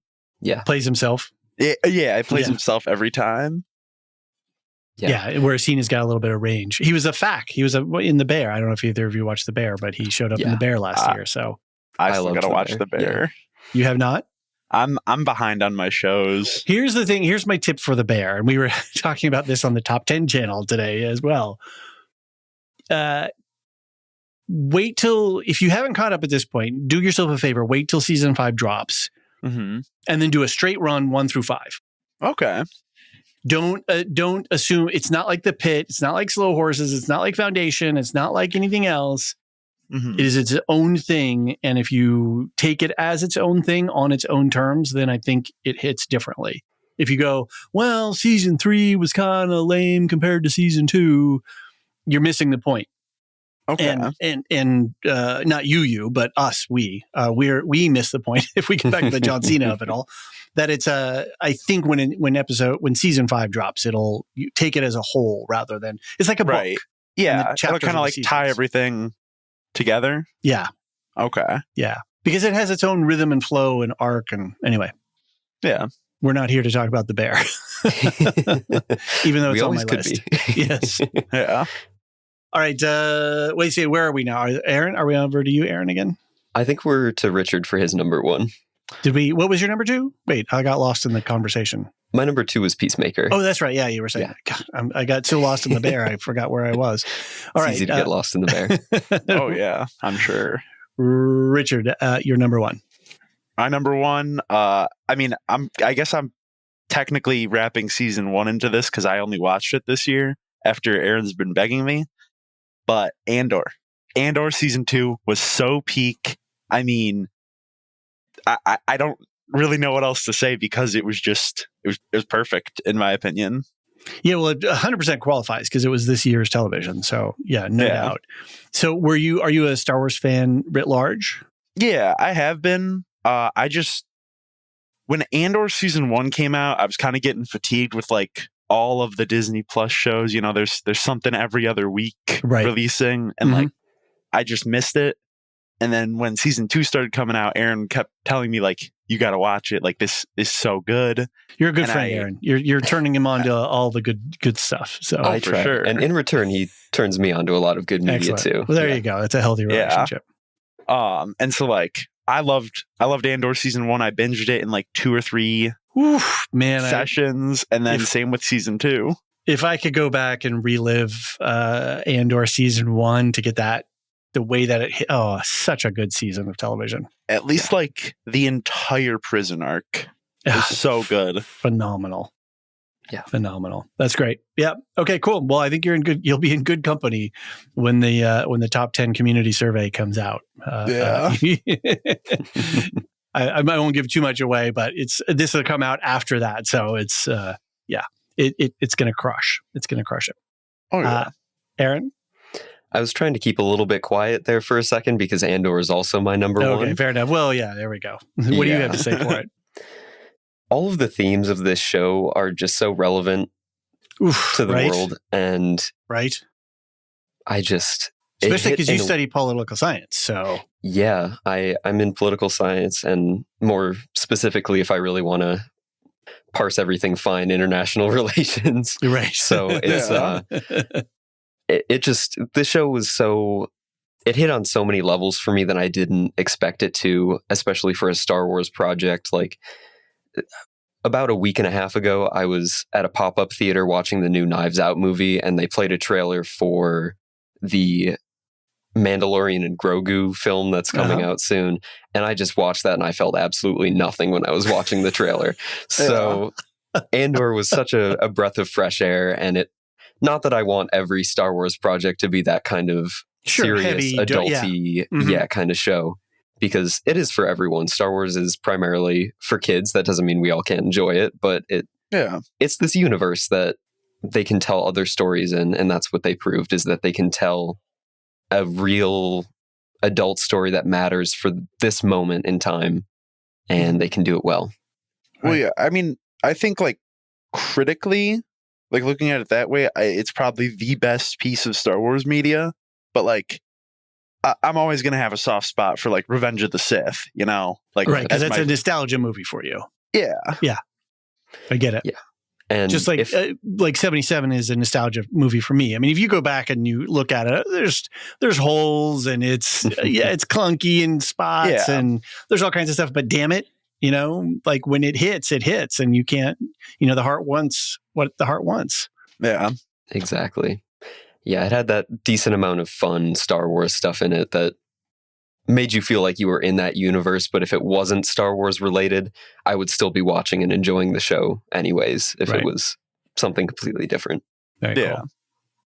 Yeah, and I don't know. We'll see how it changes, how Andor's existence changes the way it goes. I just hope that the studio can kind of find its way back from the wilderness, because it is such a black swan event. And sorry, Australian listeners, I know you guys have black swans down there. In the Northern Hemisphere, we don't have black swans. So it was such a unique event because of the relationship between Kathleen Kennedy and Tony Gilroy and just a number of other factors. And I just hope that Star Wars as a studio can learn the right lessons from Andor. Like you said, Aaron, not everything has to be Andor.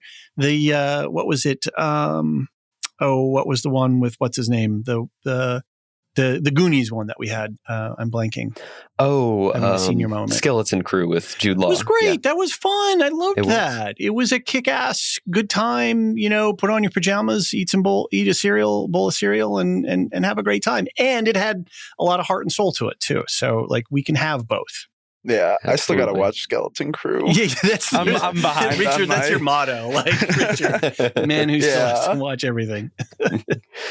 You have too much anime on your watch list to get to the other shows. Yeah. Oh, yeah.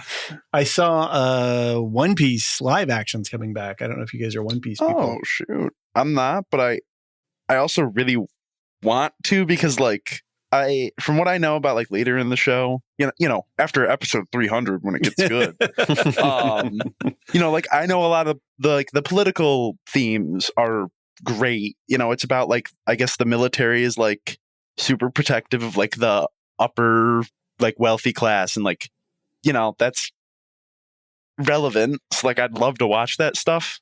I just don't know if I can handle 1,000 episodes. Yeah. Can any of us? I know, it's insane. Yeah, cool. I know John is working his way through One Piece. Yeah, he said he could impressive. see the end. He said he could see his way to the end. Yeah. All right, Richard, what is your guilty pleasure? It's going to be an anime, mainly because the fandom is like horrifying. But My Hero Academia, the final season has been so good. It's like...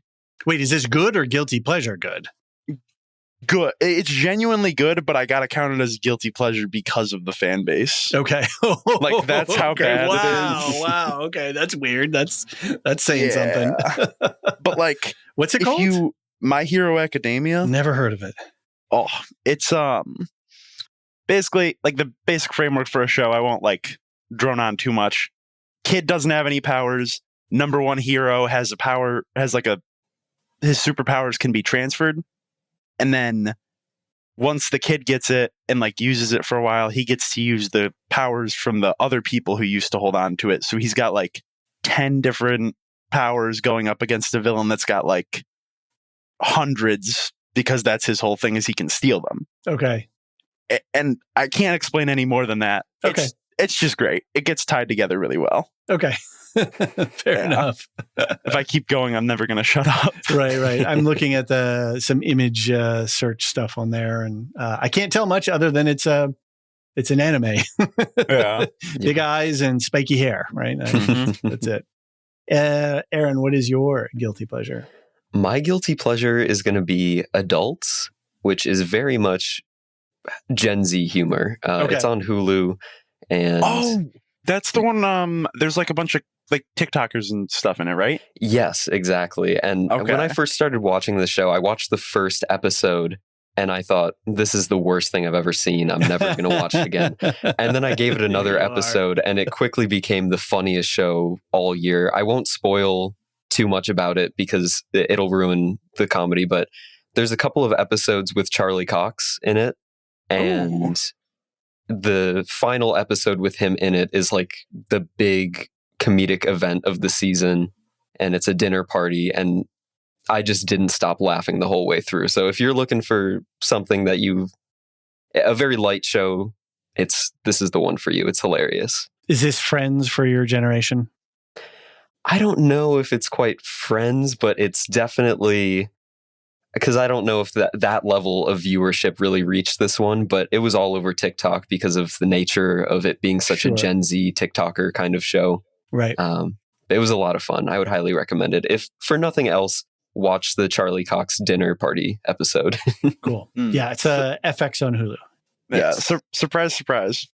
I haven't watched it yet. I'll get around to it.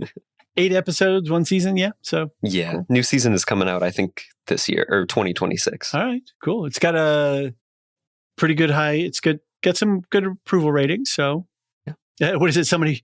Every generation deserves its own sitcom of likable screw-ups, and adults more or less delivers for Gen Z with its ensemble of funny and maddening strivers. Yes. There you go. All right. Biggest miss, Richard. The list is long. Yeah, Pick the one. list is long, but I'm going to go with Pluribus because it's. There you go. I think it's Vince Gilligan, right? Yep. So like, Certainly I is. already know. I know I'm missing out because it's the same guy who made Breaking Bad. And Better Call Saul, yeah. I Neither haven't one watched. Say it. I haven't watched Better Call Saul, but I'll get to it. Yes, exactly. One There's a day. whole world of television waiting for you, Richard. Oh Cool. yeah, Yeah, no, Pluribus is excellent sci-fi because it takes that, one small thing and then says, what if this, instead of our real world, in our real world, what if this? And right. then, it goes from there, and it's exceptional. Cinematography, acting, everything. I can't say enough about it. So, I mean, I can't because I'm still podcasting about it every week. Yeah. Nichole and I. So, and I think by the time this episode airs, the finale won't have aired yet, or it will have just aired. I can't remember what the lineup is. I think it's the same week as Christmas. So, yeah, that was the only reason that Pluribus didn't make my top 3 was because I just felt until I see the final episode, I don't know if it's going to stick the landing. Everything has been phenomenal so far, but yeah. I'm not. That's a risk I'm taking, but then you'll find out about that when I do my top 10 with John and Alicia. What is your biggest miss, Aaron? I don't think that I would ever actually watch this show. I think that this is something not for me, but the chatter around it really makes me feel like I'm missing out and that there's something incredible that just wouldn't click with me. And it's The Pit. I think that I would hate The Pit. I think there wouldn't be a single ounce of enjoyment in that show for me because I don't like medical dramas, but everyone just moons over this show. So I feel like I'm missing out on a cultural moment, at least. Got it. Yeah, it's intense and it's good. It was better than I expected. And I've said this on other top 3s that it was not. I thought, it's just an ER reboot for Noah Wiley's career. And it's something beyond. And at one level, it's a critique on our modern life and our modern healthcare system. And it's kind of a damning critique. At the same time, it's super compelling from a character story-driven angle. It's really good. Well, now you're making a case for me to start that instead of Stranger Things 5. I'm not gonna touch the Stranger. I'm not gonna poke. Stranger Things isn't horrible, guys. that one I've watched, of course. Yeah. Okay. All right. Now we can locate you. We'll put you. We're triangulating on you. I think I dropped out around season 3 or something like that and never got back to it. So yeah, it's so much like I don't even know how to say it. It's like that old style of like Disney cringe, Mm-hmm. Nowadays, like it got really bad this season. I don't know. You and I will have to you're saying it got about bad this season, this 5? Like with the cringe, at least. Like it's, the cringe. It's so like they have one of those scenes and it feels like they're just trying to replicate like the feeling of like the Avengers Assemble moments in those movies, but with a cast of high schoolers. So like there's no stakes to it at this point, because it's not even like they're against like the big bad. It's like a jock is being a bully and they're all assembling to like I don't know how to explain it. It's just weird. Yeah. I would agree. Yeah. And before we move on, sorry, one last thing on Stranger Things. I know that's not anywhere in the scope of this, but it's just really funny to watch a 22-year-old ride a bike with a basket on it to school, pretending to be a high schooler. Which is that's their own fault. The ones who are supposed to be like seniors in high school, the actors are in like their 30s, I think. Yeah, it's like, crazy. It's insane. Yeah. All right.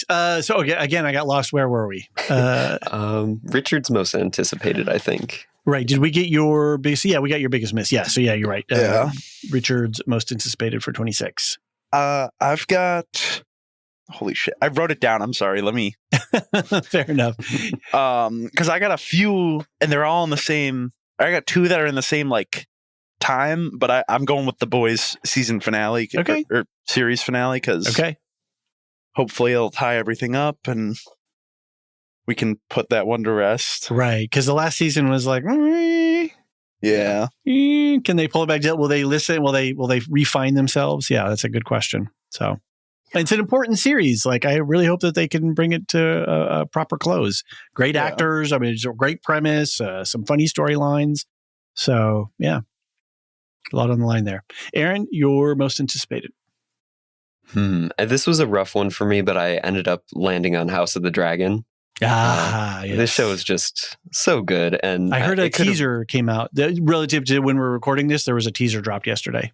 Yeah, it looks really incredible. I think season 2 didn't get as much love as I think it deserved. I think season 2 deserved a lot more credit than it got. Okay. But that's a different discussion. I am really excited for season 3.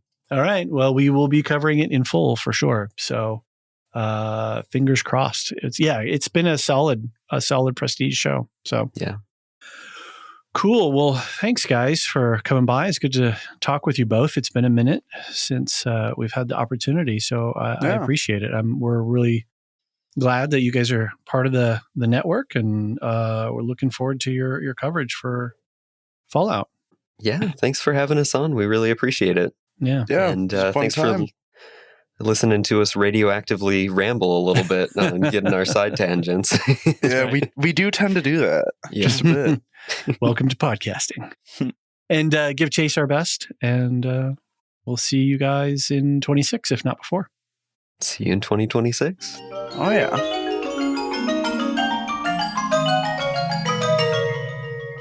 Do it. Turn on the recording and get all the pre-recording banter. All of the juicy giblets, the best.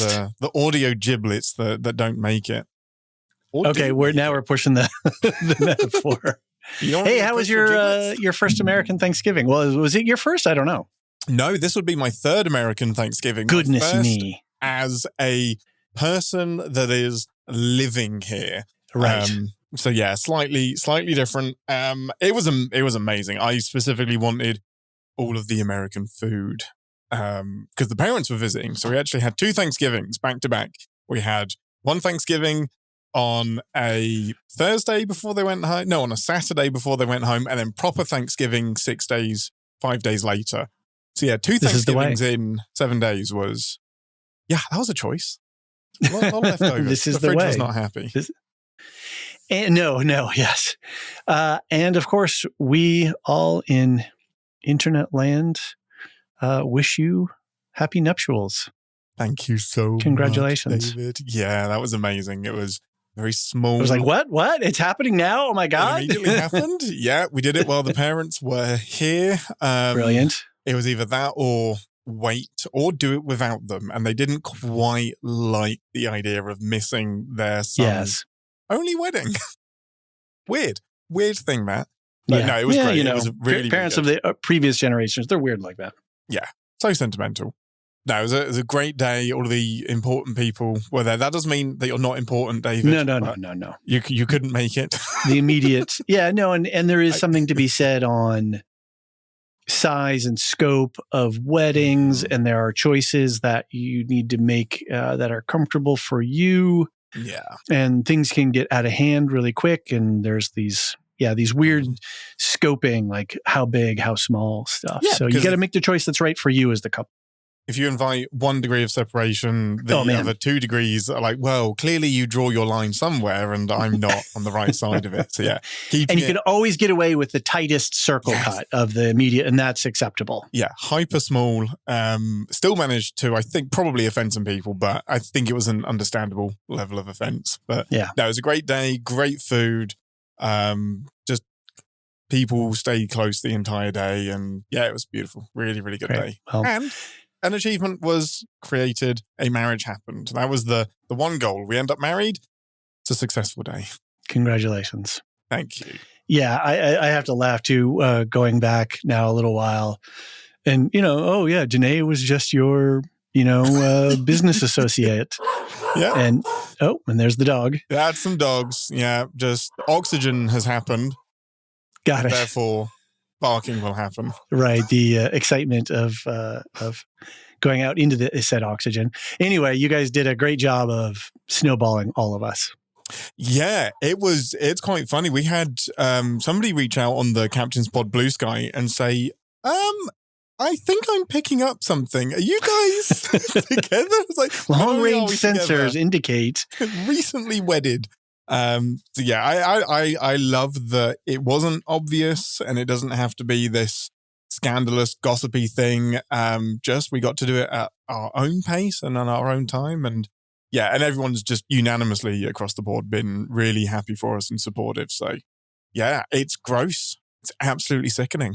It's just a happy story and it's horrible.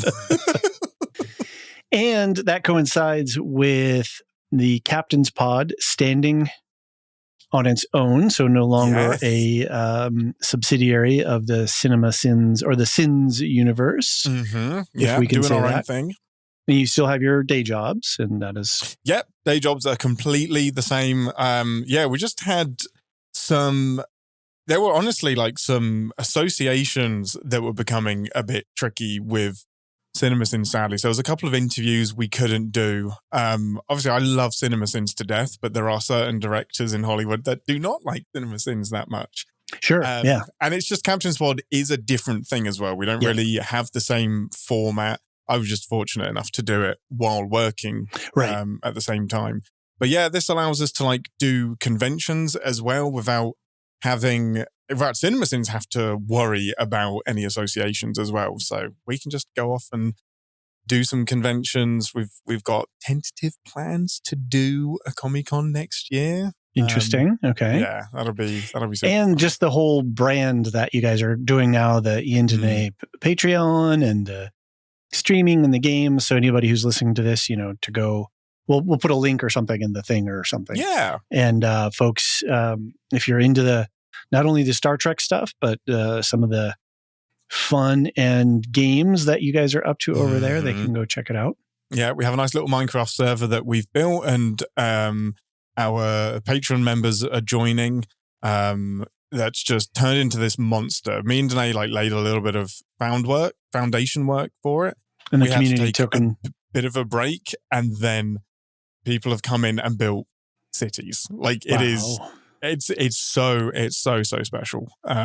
Yeah, very, very, very cool. Very cool little gaming space that we're crafting. Okay, well, good for you guys. That's great. And I was trying to entice Danae here today to make fun of us as we talk about your top 3 TV shows for the year. She would have been prodding us in the background, just saying, yeah, I watched a TV show a few years back. Yeah, it's not like she's... That's what it would be, yeah. Yeah, it's not like she's doing a lot of concurrent TV watching. No. So. Or it would have been The Challenge or Kitchen Nightmares. Some true crime stuff definitely could have contributed with that. That actually would have been great because I bet you haven't had a lot of coverage for the reality shows. No, we don't do a lot of reality. No. Very genre focused. Absolutely. Although the rehearsal did make a list. So. Oh, interesting. Yeah. Which is it genre? Is it drama? Is it fiction? Is it reality? Yes. The rehearsal is a very strange show. It's everything. It is all the genres. Yes, exactly. It is because I think everything. he is an alien. So I think it's sci-fi as well. He's Mr. Bean. Good call. Mr. Bean in a human skin suit or something. I don't know. I'm pushing that one too far. I think that was Mr. Bean. Right. This has been a chock full year for television. This morning, as we are relative to recording, John, Alicia, and I recorded our top 10 episode. And so that will be out on the 25th. And then this will come out in the 20th. I'll box this up with all the other friends and co-hosts and everything. And you will be included in that. So you got to do 10, but I and others had to narrow it down to 3. You can do 10. I'm only going to ask you about 3. Because I came here to bargain. I wanted to do 3 England, 3 America. Ooh, interesting. I don't know. I might have to allow it. I just might have to allow it. The alliance between our two temporarily displaced universes needs to maintain strength so that in the face of adversity of aliens invading from the fourth dimension or whatever, our two galaxies can be united in the front. I don't know. I'm trying to bullshit some Star Trek stuff here. No, I was completely in with it. Got it. Any rejection on your part will be noted. You may not realize it today, but downstream, like, hey, remember when that happened? Yeah, I don't need that. I don't need that in my life. So you can have 6. Oh, let's go. Oh, well, 3 and 3, right? 3 and 3, yes. And I had backup, so I've got my 3 English, 3 American, and then I forced myself to rank those in case you were very draconic and said, no, Ian, the rules apply to you as well. And just a quick shout out to our friend Aisha over at Every Single Sci-Fi Film Ever. I tried to get her on the Brit corner here, but that'd have been great. Her social calendar and professional calendar is very full at the moment, and we were not able to make it work out. So just a shout out to my friend Aisha, thinking of you. And she is also, as much as she's helped cover some TV and doing stuff, she's not like a regular TV watcher in the same way that, it's fair. So I'm just sat here always waiting for David to invite me to do something. I'm ready. Vice versa. I'm waiting for my return invitation to Captain's Pod. So. Oh, it's coming. I mean, it may be coming sooner than you think if Starfleet Academy does my head in. And I'm like, no, I don't want to cover this anymore. John and I have been down that road where we're like, okay, this looks good on paper. We should cover it. And then we're 2-3 episodes in and we're like, how are we going to get to the end of this? I'm yet to do it. I mean, I got 2 to 3 minutes into section 31 and nearly abandoned it with you. Yeah. But I was like, no, for David's sake, we're going to continue. But who knows? Starfleet Academy is a big old question mark. It is strange. And then, isn't next year the 50th anniversary of the original series on television? Correct. Yeah, it is. Yeah, 1966 to 2026. So they have some things planned. Not as much as I would hope, but I'm not surprised given hey, we don't know who's going to own us next year. So I think so much of it came down to we can't have a creative direction right now because who knows what's around the corner. So unfortunate timing, but I'm still hopeful they'll pull some stuff out. Well, I've had probably 6 to 12 different ideas about how we could honor the 50th anniversary. I have restrained myself from bombarding your Discord. I'll be ready for it in January. Yeah, I'll be ready for because, it. Primarily, you had a little bit of you had some stuff going on in your life. So I wanted to respect the busy couple months. It was your backpedal was amazing. You sent me a message about something we want to do on the side, and then was like, oh no, you're getting married today. Stop reading this. It was literally on our wedding day. And I was like, I was tempted. To dive in.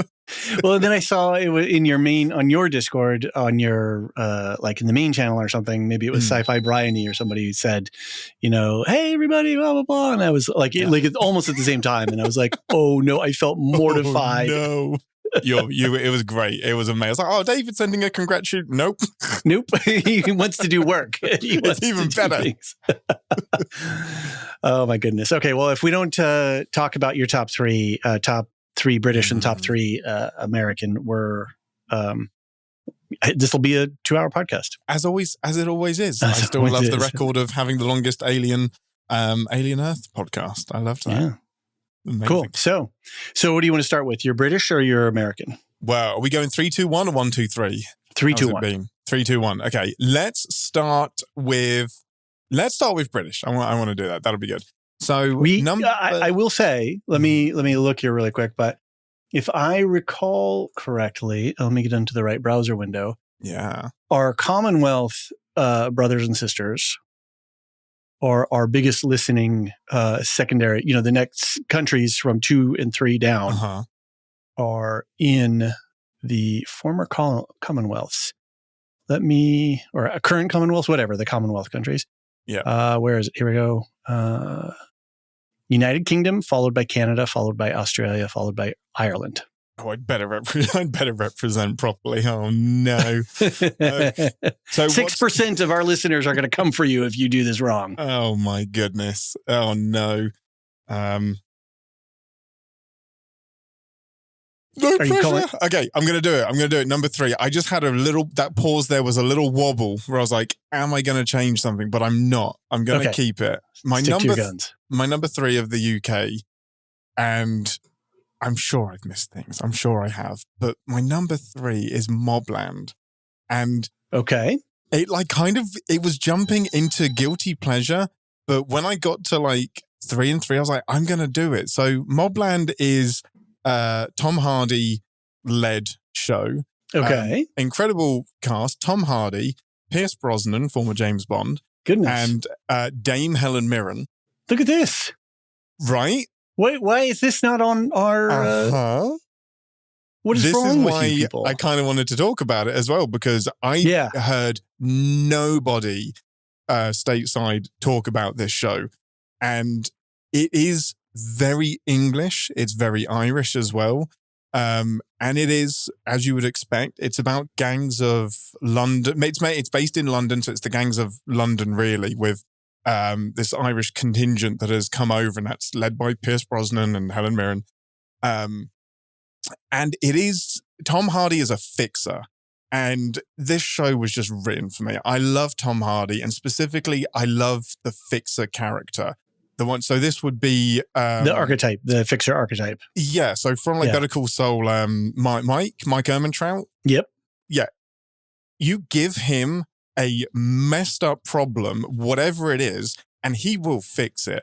And the reason Tom Hardy is fixing it is through loyalty and a dangerous loyalty to the family. So it's not just a paycheck. It is, I will fix anything for this family. And Tom Hardy, say less. Like it has a format where it's like every episode kind of ends on a bit of a cliffhanger, so it sucks you back in. So it does play out like really one big movie. It's not episodic at all, but the twists and turns are fun. The drama is fun. Tom Hardy is incredible. It's not saying anything super deep, and if you don't like kind of gangster mob stuff, then it's not going to be for you. But it's right up my alley in terms of that Mike Ehrmantraut fixer archetype. Right. Super fun. Perfect. And what was the Tony Gilroy? What's his name? Jay Johnson? Not Jay Johnson. Jay? Oh God, I'm blanking names now. My brain is turning into a very old and slow machine. George Clooney. George Clooney. That's it. George Clooney one. Yeah. Oh, what was that called? It was that one. We know it. The name of it's the guy. Name of the guy. Yeah. The name of the guy with the thing. Tony Gilroy. Carter? No. This is terrible. The whole internet. Michael Clayton. The whole internet was screaming at us. There we go. My goodness. Close with Carter. Yeah. Get Carter. Like, no, that's not the one. All right. Yeah, it's that. Yeah, for sure. Okay. Well, let's keep it moving along here. Mm-hmm. Do you want to switch back and forth between the two, or are you gonna? No, I'm gonna keep it UK. Yeah, okay. Keep it UK. Yeah. Number 2 was and this 1 and 2 was so hard, but number 2 is Adolescence. Now I know Adolescence made it over to. I think it made it over to the US. Totally made it over here. Yeah, and it made it onto in the community survey list. I can't remember the ranking. I think it was around 12, somewhere in the teens. Yeah. And it made I forget. Listen to the episode that came out yesterday relative to when you, dear listener, are listening to this. But I think it came out in I think it hit my number 5 or number 6. It is just, it's a technical achievement in terms of the here's my number format. 5. Oh, it's super worthy. Yeah, technically incredible, emotionally devastating. I would just say the scene in the parking lot of the Home Depot Lowe's style place with the paint cans just broke me. Like so much of that show broke me. The twist broke me. I am not a crier. I am not somebody that gets super emotional with content. Multiple times cried through this, like anything, and he's just completely escaped my brain. Stephen Graham. I watched Stephen Graham in Boiling Point, and in fact, it was Line of Duty was when I first saw him, which is a British crime procedural show. And I'm detecting a pattern here: crime, Britain. I don't know what's going on. We kind of like it. And he's incredible in that. He's incredible in Boiling Point, and he's just another level in this one. Like anything he does, I'm going to be watching. And I knew him first from, I believe it was Lock, Stock. Yes, that would make sense. Or was it the other one, the sequel to it, not Lock, Stock and Smoking? Rock and Roller? No, it was the one about the diamond. It was that guy. Michael Clayton.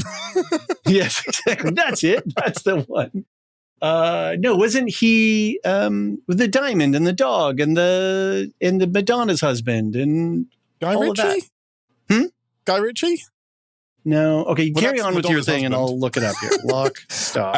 Adolescence is incredible, and it deals with, obviously, hugely deals with toxic masculinity, which is a subject close to my heart to tackle and to talk about more.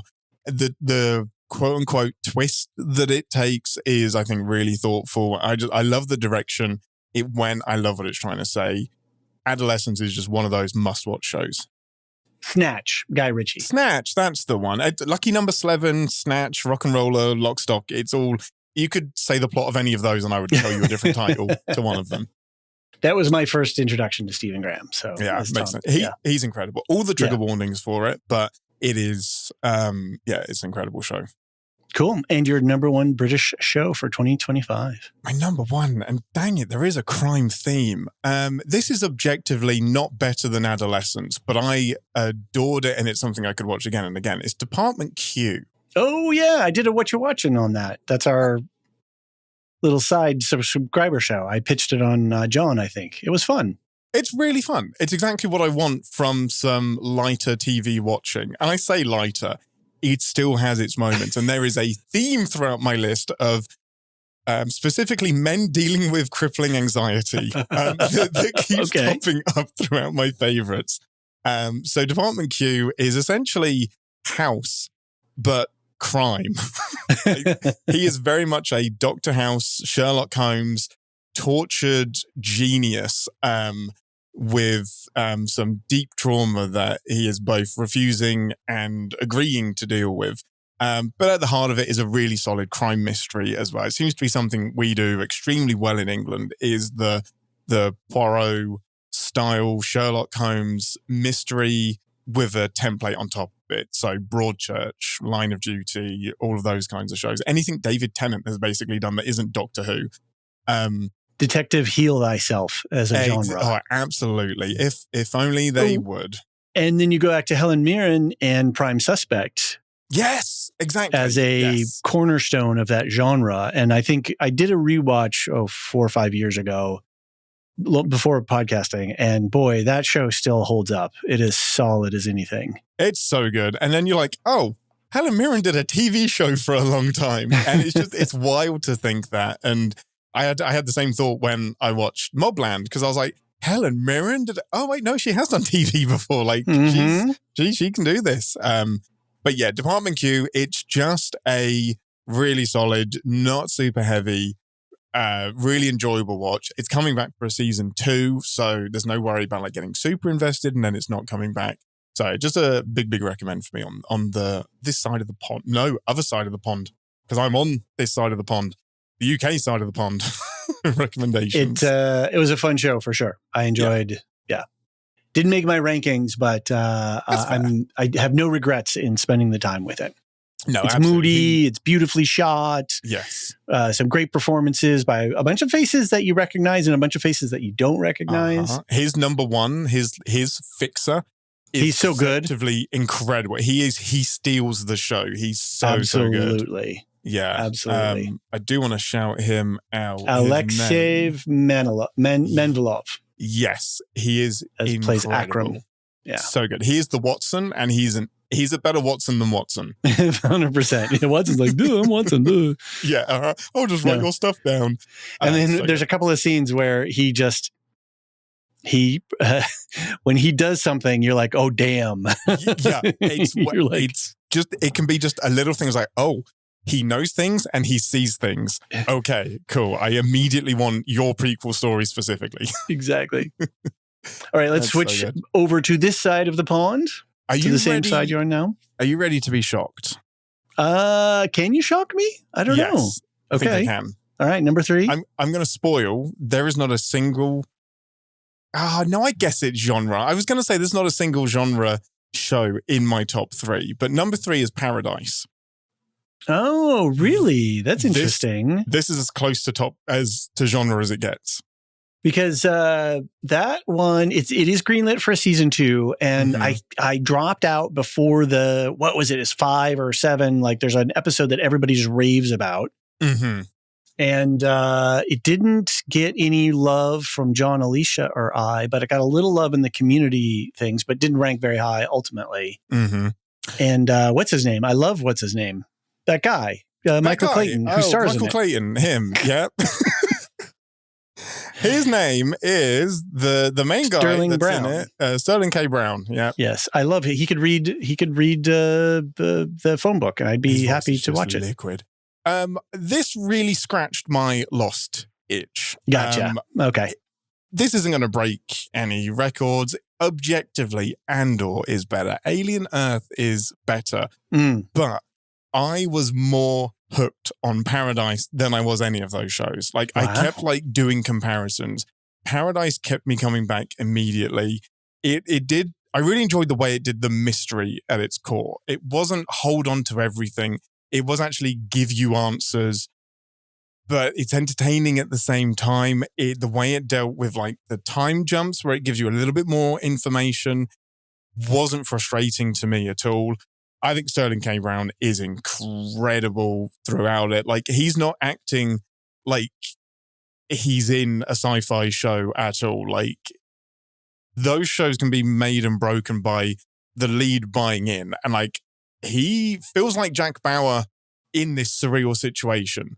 So I couldn't actually imagine Jack Bauer in this situation because he'd be like, this is weird. This is post-apocalyptic stuff. What's happening?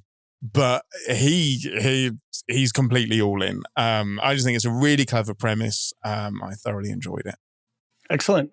I keep meaning to go back to that one episode to find out what shocked everybody. So it was green light for season 2. So who knows? Yeah. Which surprised me. I don't expect to like season 2 as much as I like season 1 purely because of how season 1 ends. I'm kind of I think you probably could have just stopped. Just make it a 1-season thing. But we'll see. Right. But No shame. I'm excited for it to come back. Well, maybe when it's going along, we can do a What You Watching, which is one of our subscriber little side project things where you can where we can nerd out on something that we're not doing full coverage on. Love that. Okay, cool. Number 2, as mentioned earlier, it's The Rehearsal. This is my number 2. All I'm going to say is Big Baby. Big Baby. I mean, if there's one bit I want to forget, it is that. I can never forget. That's the problem. It's unforgettable. I'm what the fuck is going on? And yet it makes sense. It makes complete sense. So Andor, Alien Earth, Severance didn't make my top 3. Yes, I am shocked. Yes, I am shocked. And I loved all 3 of them. I really, really did. None of them made me feel the way The Rehearsal and my number 1 made me feel. So I can watch sci-fi all day long, and maybe I've become a bit numb to sci-fi. I was going to say, are you numb to? Maybe I'm just numb to it. I enjoy it. It's my bread and butter. But when I'm looking for my favorite TV show, it's got to be something that really hits me. And The Rehearsal, season 1 and season 2 hit me. And season 2 really hit me. Amazing there are just show. Moments when, and Fielder is doing it deliberately. He is working. He doesn't have a brain. He has some different organ that we haven't identified yet that he is using as what we would call a brain. He is operating on a different level.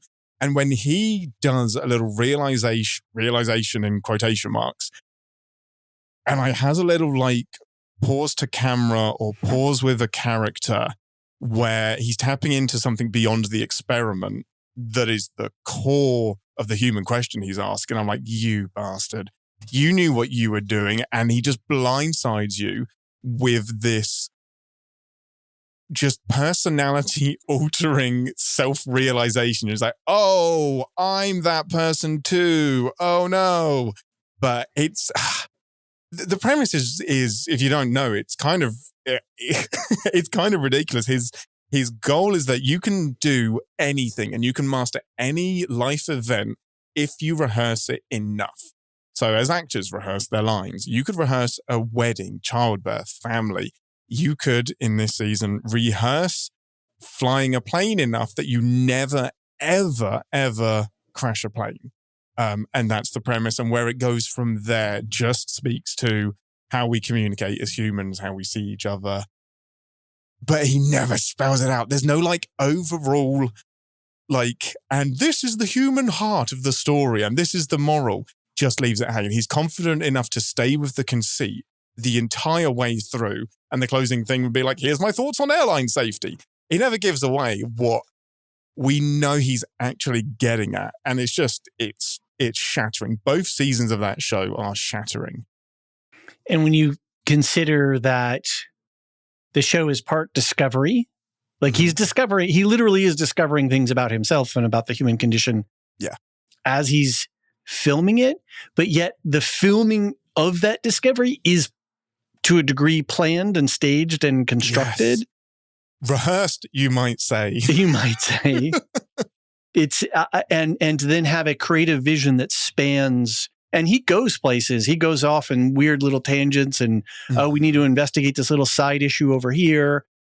And you're like, how does your brain, as the creator of the show, the showrunner, produce, all of that stuff? I don't. And then how do you get HBO to sign off on it? Oh my God, give him money. There are sentences he says in certain episodes, they're obviously spoilers, where I'm like, I don't know how you got an okay to do that. And that's hard to say in like documentary. Like you can say, oh, the special effects on Andor, I don't know how they pulled that off. Yeah, no, I do. Money, CGI, the massive green screen wall that they have. But in a documentary, which one of its great appeals is being low budget, how he gets the sign off to do some of the things that he did. And I'm almost certain some of it is on his own dime, or a chunk of it is on his own dime. And HBO like, great, you're getting sued, not us specifically. But the level of risk in this show is, in terms of like having to scrap it because what you made didn't work, is off the charts. It's incredible. The only reason it didn't rank on ethical either. The ethics of this show are insane, especially season 1. The only reason it didn't rank in my top 10 is because I didn't know how to approach it. It's not like our top 10 lists have to be documentaries or genres or whatever. Mm-hmm. It can be whatever you, the ranker, wants. And for me, I've packaged up all of my nonfiction shows, so to speak. And I was like, I don't know. This just breaks every metrics, everything I have to rate and play shows. Calling it nonfiction. Some of it must be fiction. It has to be. Yeah. I'm not comfortable if it's all nonfiction. It's rehearsed and refilmed. It becomes fiction at some point. Yeah, it rides that line expertly, and it is important. What it is saying is important. Agreed. It's so good. Okay. Number 1. Drum roll. This might be the most surprising. It's The Pit. My number 1 show is The Pit. Wow. Again. Like you said, you wanted the feels, and that thing delivers the feels. Something about this. Are you sure you don't want to go back to America? I mean, to the UK, knowing the American healthcare system? In a word, yes, that would be lovely. The NHS has its downsides, but heck, at least I don't have to directly pay for it on top of my other taxes. So yeah, it's scary. Like healthcare over here is super duper scary. And I think, and it's embedded that there's a social commentary that's embedded in the show without being preachy or finger waggy. Yeah, wavy. I think that's part of what gives the show so much impetus. How much power it has. But you were going to describe your feelings about it a little bit more. Yeah, no, it's really earnest. It isn't finger wagging. It is saying, this is the situation. This is what it is. Judge for thyself. Like this is the reality that we have to live in. The Pit specifically, obviously, what I love is Noah Wild's main character and the anxiety and the panic attacks and how he's presented that. It fits. A theme. Just incredible. Like that representation I love, because he is this tall, big, commanding, leading man and is just vulnerable. And that the one scene, like if you've seen The Pit, you know what the one scene is where it happens. It's just, again, I don't cry. It's going to sound like I cry a lot based on these shows, but that one just like, it hit me really hard. And just, again, technically the construction of the show is great. If I really love sci-fi, I second really love crime, and then I third really love a good medical drama, which is why like House ticked so many of my boxes. Love a good medical drama, and I think the format was really, really fun and kept the pace, kept the tension. Just again a really enjoyable and also crushing watch at the same time. But yeah, I mean, believe me, I have wrestled with why didn't Alien Earth make my top 3? Why didn't Andor make my top 3? Well, let's stay in The Pit for a second before we interrogate that question. Yes. The community ranked it as their number 9, as their number 8, and then I ranked it as my number 9, Nice. which I was surprised. I didn't realize that it was going to pop that high up on my list, because I've said this a zillion times. The people listening to this podcast will have heard me say this on other interviews. I thought it was one thing, a Noah Wiley ER reboot. Exactly. It is not. It is not that. It really is not that. And I started my list with the really obvious ones, as you'd expect, Andor, Alien Earth, and Star Trek came in there as well. But then when I looked through a list of what I'd actually watched this year, I was like, man, this stuff, it's all important, but this is what I come to TV shows for. I feel like Andor could easily be... Because your day job literally is deconstructing TV and movies. Yeah, literally pulling apart. Like I've written scripts about most of these shows at some point, or reviewed scripts about them. So for you to step sideways into another realm makes total sense.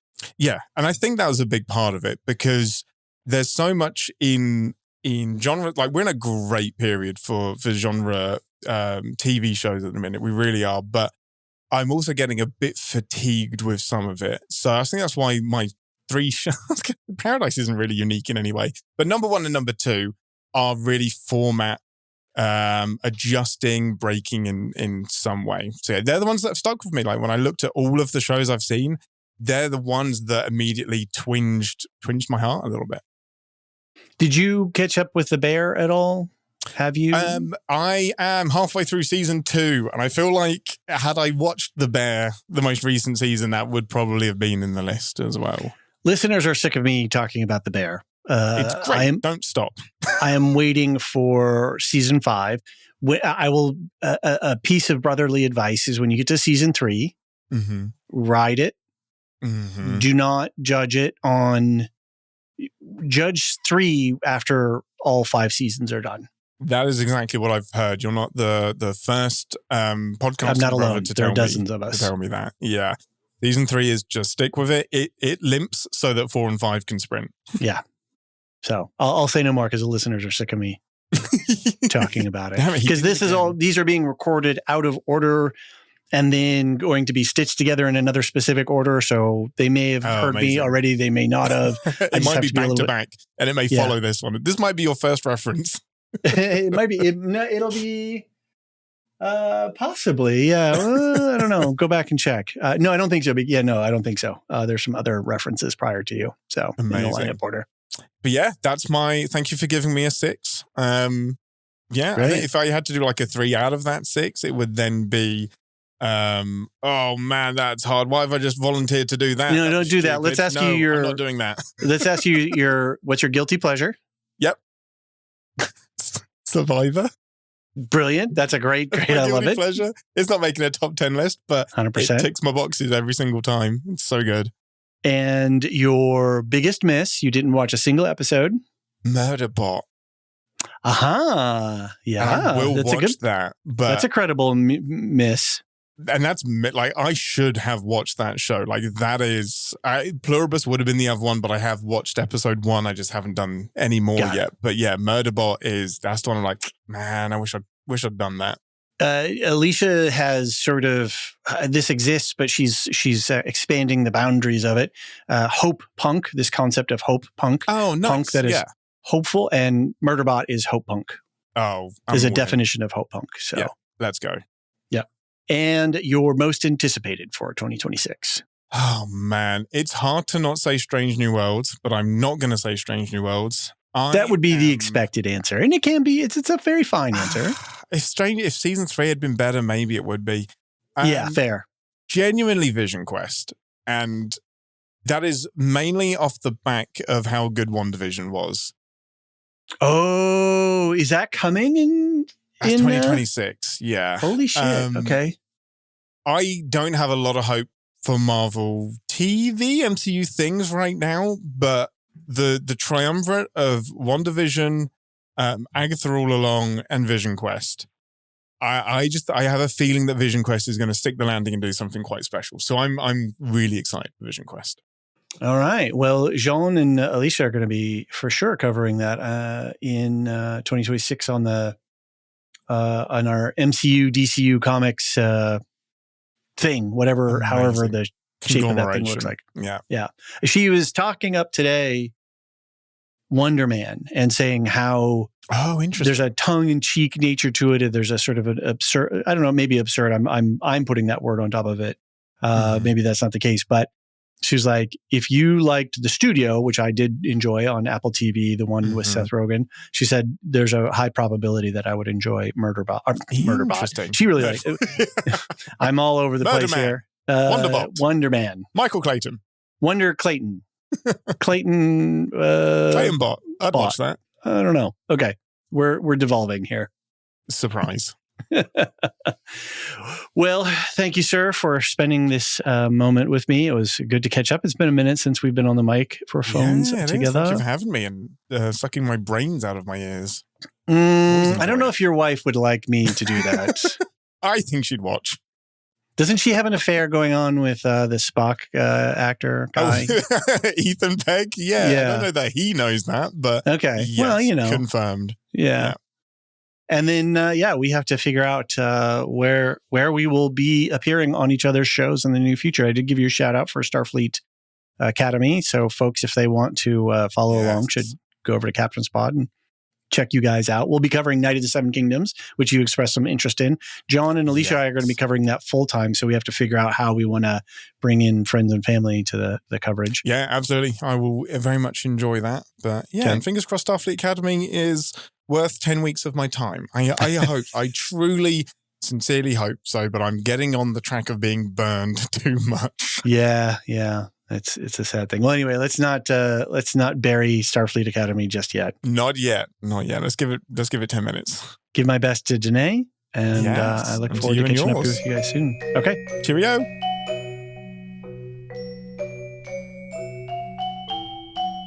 So Netflix buys Warner Brothers for $83 billion. I was hoping that your bid would have been considered, but my guess is that it wasn't as high as $83 billion. Did your financing not come through, Steve? I had to move some things around. But at the end of the day, I mean, $82 billion doesn't get it done, I guess. Not when $83 billion's on the table. Not when $83 billion is on the table. Well, and you got to remember, this still has to go through antitrust. So, maybe the current president needs to wet his beak a little bit before gets the producer credits. He wants final cut on all of PTA's films. A new version of Home Alone, possibly. We're going to take his scene in Home Alone 2 and splice it into all of the Home Alones. Yeah. So what does this mean? You guys are media savvy folk. What should I be worried? Should I lament the end death of the movie film? theater? Yes, it's the end of the movie theater as you know it. It's funny. I was just having a conversation yesterday about once Stranger Things is over, I'm probably just going to cancel Netflix. And now I'm like, well, I don't know if I can. Everything's going to be tethered. I thought it was going to be Disney. I thought Disney would eventually own everything. Well, they have most. Yeah, it's interesting to me because, it almost feels like Apple is the model that we would hope for, because Apple doesn't need any of its shows or movies to succeed to just throw a bunch of money at something that they believe in. But Netflix does. They don't have an iPhone out there. Netflix needs their shows and movies to get views. They need subscriptions. They don't have another source of revenue. Which I think is interesting when we think about what the top 10s are going to look like for seasons this year, because 2 of my top 10s are Apple, or top 5s actually, are Apple productions. That was just masterful pivoting. Thank you. Thank you, Thank Sensei. you. Thank you for keeping us on track. Wow. I'm a big fan of the CW. I'm kind of hoping that they pull this out. As long as there's Tubi, we can continue to have Properly Howard. Yeah, some guy was talking about all these different, like, he's like, he asked if I'd seen something, and he's like, oh, you can see it. And he started throwing out, and I'm like, this is just gibberish. I mean, this is just, I'm like, I subscribe to Florp. That's pretty much it, you know.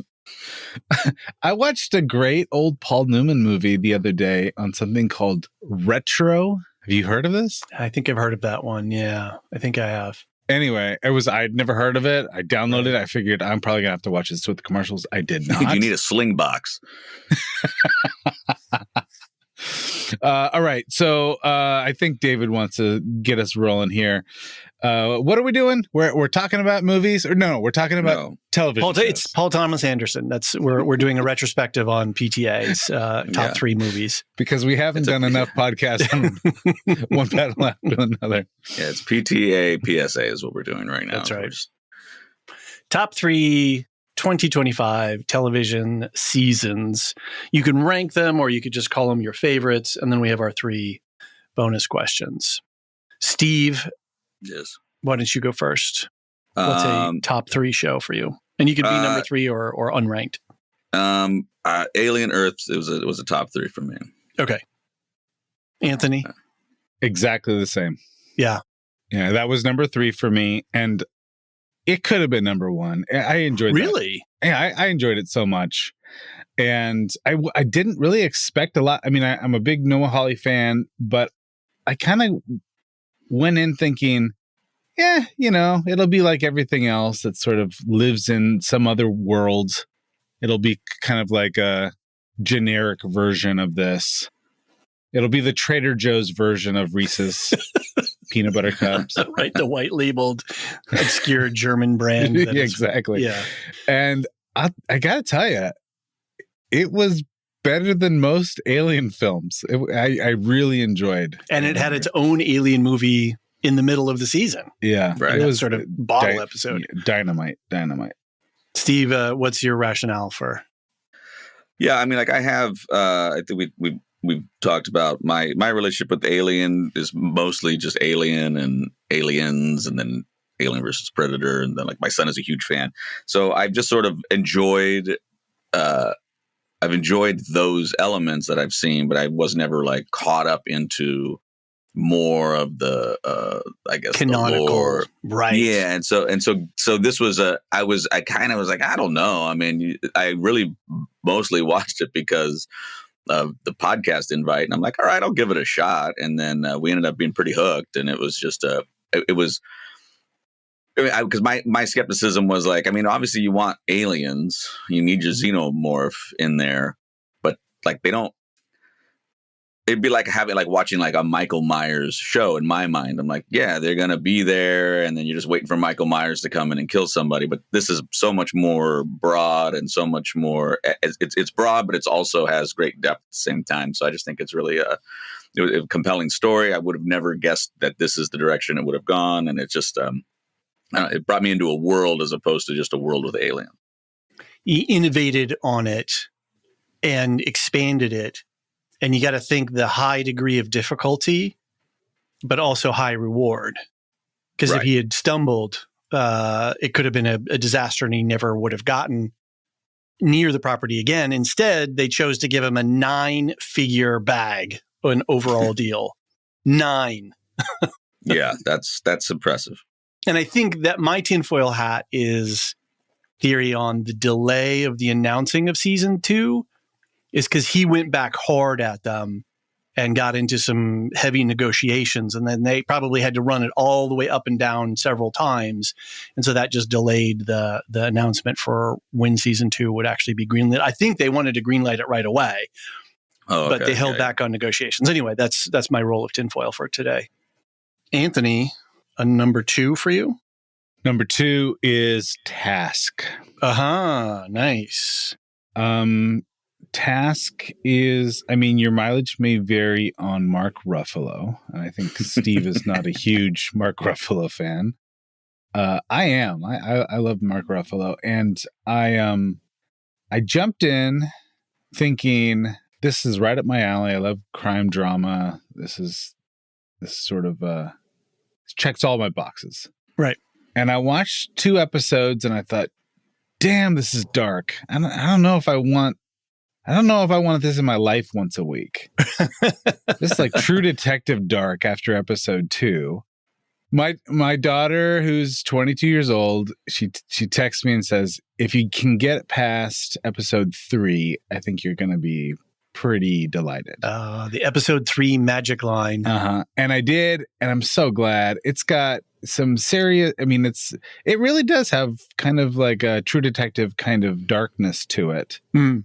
But it's got complexity in characters, and sort of 3 different sides of the law, I guess the crime world, and some interesting characterization and theological discussion. And I thought of you when I was watching it. That it was just fantastic. Yeah, it was so great. And Mark Ruffalo kind of plays a sad sack, which I think is kind of the kind of guy. A dad sack. Yeah, he's a dad sack, and he just does that character really well. I enjoyed that. So Task is my number 2. I was blown away by his performance.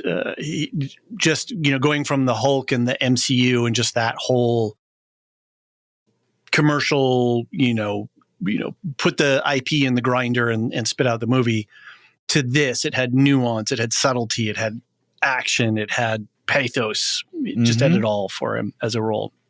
Steve, number 2? Well, first off, let me just say I don't have a problem with Mark Ruffalo. I feel like there was a period of time where like everybody was just all up on his jock, and I was like, he's cherubic, he's fine, and I have enjoyed him in a lot of things. It's just I think that it seemed like there was a disproportionate level of heat on Ruffalo that I felt like, let's give it a second. Now, not to the degree that we've got this Glenn Powell fascination, but that's a different story. Or Pedro Pascal. Yeah, at least Pedro is, I feel like he brings like when I watch him eat, it's like, even that's kind of entertaining. But like, Glenn Powell is just like, he's just handsome for handsome's sake. And I'm not buying it. Anywho, I wish it was the 70s still, because then we could have pinups of him on our wall. Yeah, it's like, when are we going to be done with Bland Guy Summer? That's what I'm waiting for. So, what was the first Glenn Powell thing that you saw? Probably Maverick. Okay, so this is kind of my theory. My theory is the first thing you see someone in, they either have to live up to that, or they always kind of are held back by that. And like the first thing I saw Ruffalo in was You Can Count on Me, which I loved. And so I kind of have an affection for him. So I wonder if there's something about sort of that superficial character in Maverick that... No, because I was like, who is this guy? And people are like, well, he was in Maverick. And I'm like, well, really? So I don't remember him from Maverick, and I saw. Yeah, he was so like non to me, and that like the idea of him being non and everything else is sort of that feels about right. Yeah. My first was Hitman, which I think is his breakout. Yeah, that's pretty good. My first Pedro Pascal was Game of Thrones, and so I always have an affection for him. Likewise. Yeah. All right, your number 2, Steve. Number 2, I'm loving The Chair Company. Oh, that might be on my my biggest miss. Yeah, it's Is it it's the right kind humor? of bonkers. Oh yeah, cringe. Like Office cringe. It's There's some of beyond. that. I would say beyond that. Beyond. Oh shit! I don't think I could watch it then. It's it helps if you liked I Think You Should Leave, and probably more especially the movie Friendship. It's pretty heavy laden with the friendship vibes. It just feels like it takes it to a whole other level. Okay. I've been hearing a lot about it, so it seems to be making quite the waves. Steve, your number one for 2025. Well, I'm gonna. Severance is still my jam. Severance, all right. Yeah, I thought about that. I was thinking Severance, and then I thought it's definitely going to be on Steve's list, so I'll just come up with a different. Just to be oppositional. Yeah. Just to maintain the properly Howard tension. Yeah. Dramatic tension. Heaven forbid we get along. What is yours, Anthony? Mr. Scorsese. Mr. Scorsese? Yes, it is a docuseries on Apple. A docuseries, holy Jesus. It's on Apple. All right. I've watched it twice now. Oh my God. I've never, I don't think I usually watch documentaries more than once. Okay. I will do that with movies that I like. I'll watch them 10 times if I like it. This one, I started it over as soon as I finished. Wow. And my wife was like, didn't you already watch this episode? So yeah, I watched them all and I'm watching them again. It's a fantastic documentary, just in terms of storytelling. With a documentary, it has all the feels. It gives you information and insight into him as a person that you hadn't heard before. It interviews all of the major actors who are in his movies, who are still alive. And you also get like a little insight into what the mafia was like and what his family was, how his family was related to the mafia. Did he have actual connection to the mafia? Yeah. He had a uncle who was connected, and then one of his friend's brothers was connected. Got it. Who becomes sort of a inspiration for one of the characters in his movies. And there's just so much. If you like movie making at all, this is definitely a movie that you gotta see, or a docu-series that you gotta see. If you like Scorsese in particular, it's just candy. And I loved every minute of it. And, it's sort of one of these things where it's like, he's in it a lot. And so there's a little bit of hagiography, involved. But it also doesn't portray him in a perfectly positive light all of the time. He has some serious deficiencies, character defects, and it doesn't shy away from those either. I mean, they're talking to ex-wives and things like that. So I thought it was fascinating. Cool. And I would recommend it to anyone who's interested in his movies. I just put it on my list. I really enjoyed the Steve Martin documentary. I think the Paul Rubin one is on my missing list. So there's a bunch of these recently. Paul Rubin was pretty good. Yeah, I will say it was pretty good. I enjoyed the Steve Martin one a lot, just because I listened to his records a lot when I was comedy records a lot when I was a kid. Mm-hmm. Steve, a few words in epitaph for Severance. Will it ever come back? I mean, it's still. I mean, at this point, it's tracking to be my favorite television experience. Wow.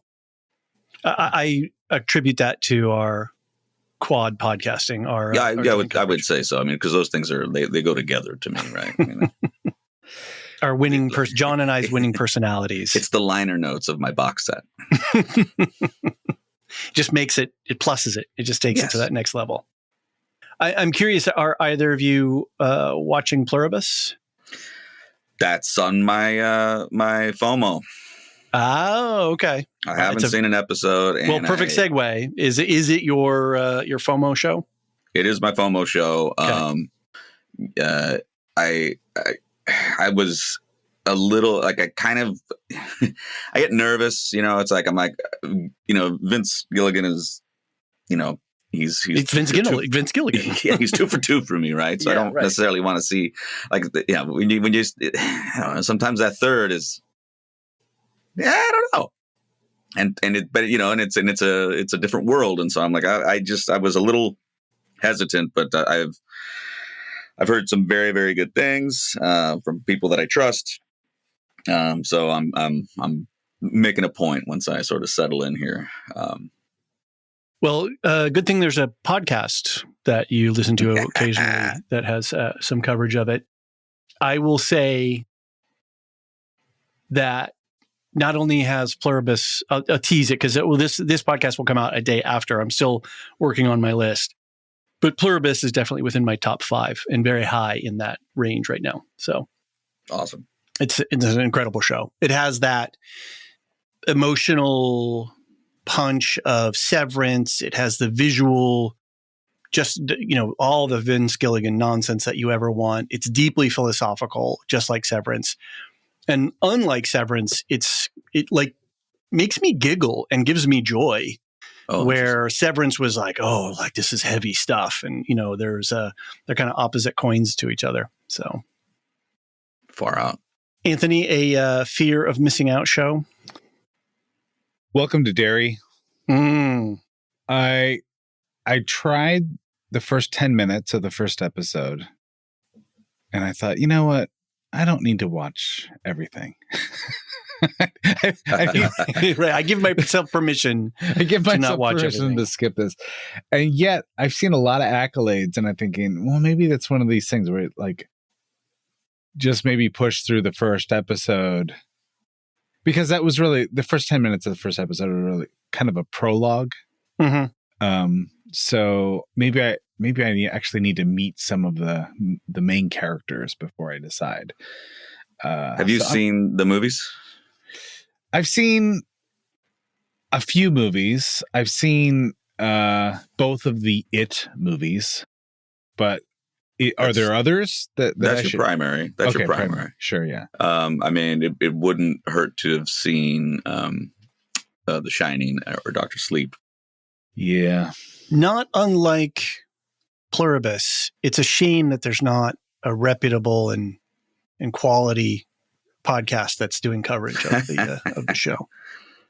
Anthony, your guilty pleasure. Okay, guilty pleasure this year. This was sort of a dad coded, and it scratched a little dad itch I have. It's called Death by Lightning. Oh, that one. Yes. You would not. That is actually okay. Go ahead. About the rise and fall of James Garfield. It's right. Really good. Finally, it's got Nick. We've been clamoring for this as Americans. It's got Nick Offerman in it.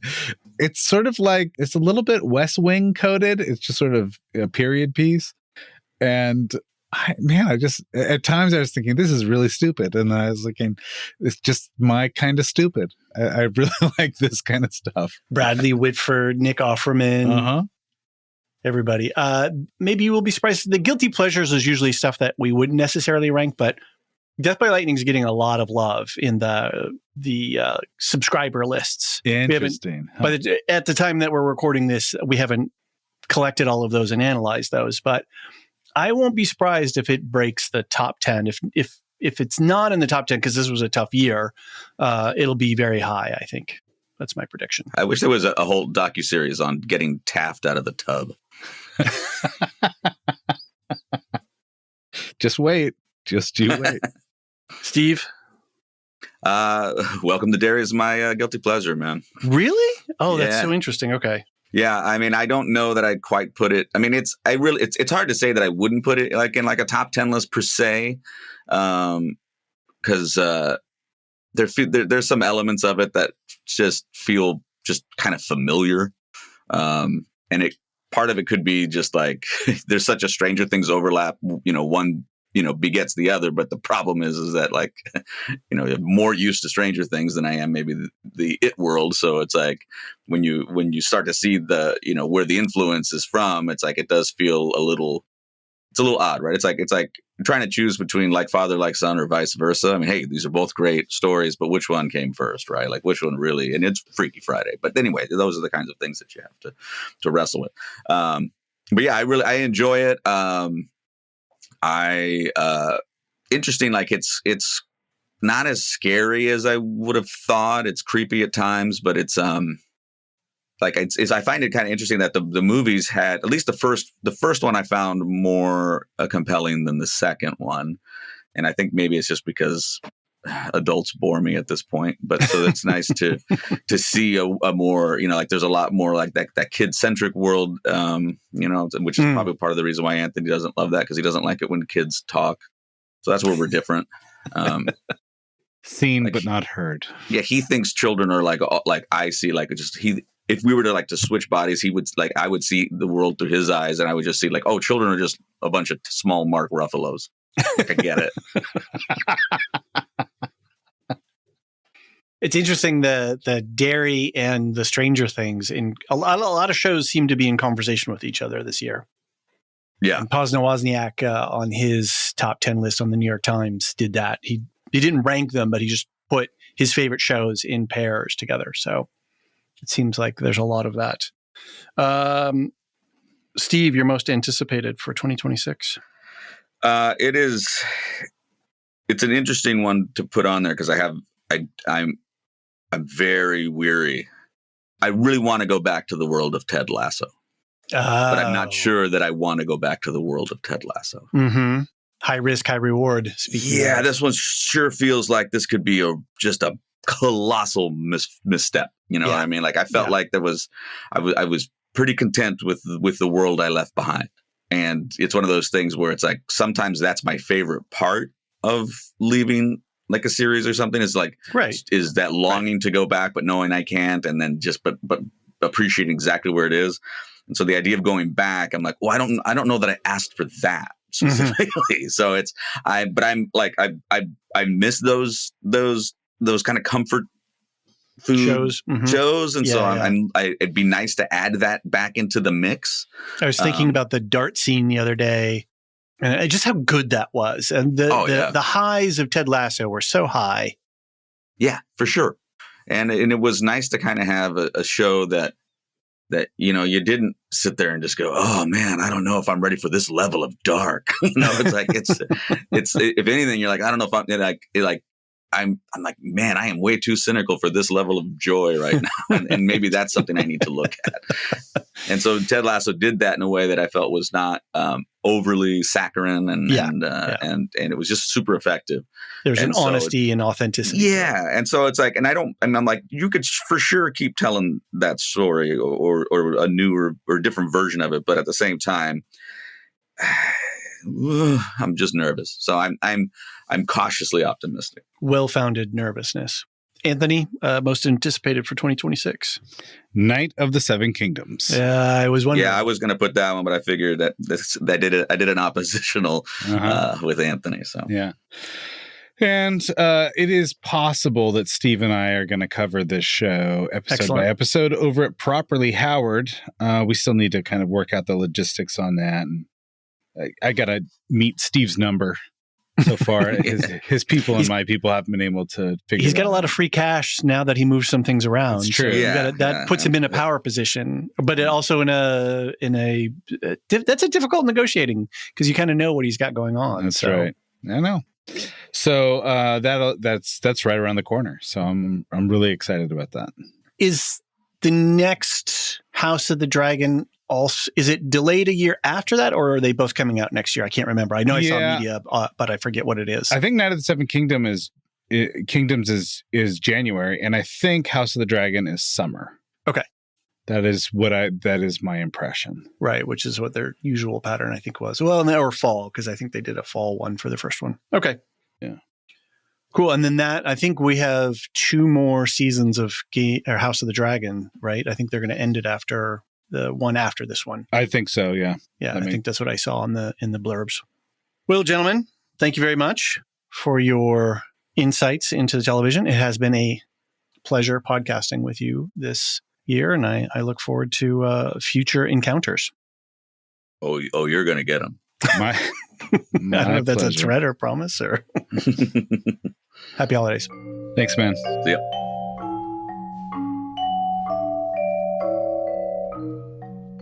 Ron and JD, Dungeons and Durags. What is going on, fellas? How have you been?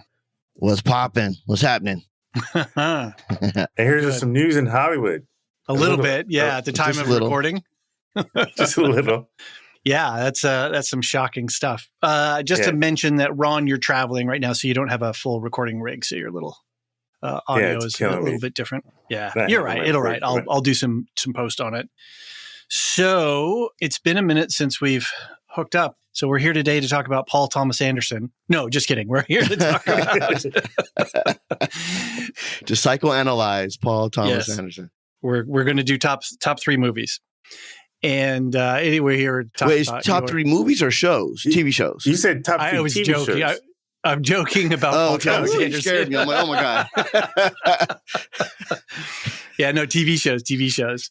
So yeah, this is your first time participating in this. So welcome. It's like super exciting to have you.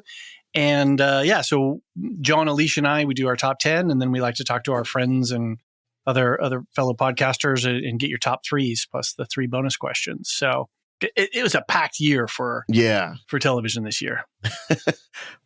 Ron's made a little fort for himself. He's doing the blanket trick. You're too much of a producer, Ron, to I know. Allow bad sound to exist. Does it sound a little bit better? It sounds like you're under a blanket. Okay. Which it sounds perfect. No, but it sounded good. It sounded good. It sounded better than that. Yeah. Yeah. Oh, then I'll go back to it. I'm keeping all this in. I'm not cutting any of this stuff.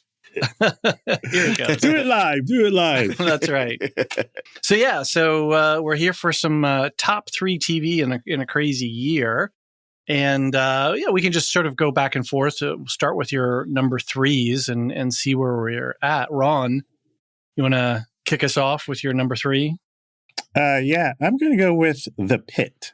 Oh. And I checked. It came out in January, so it qualifies. Okay. And I was late to watching it, but my girlfriend was watching it every now and then.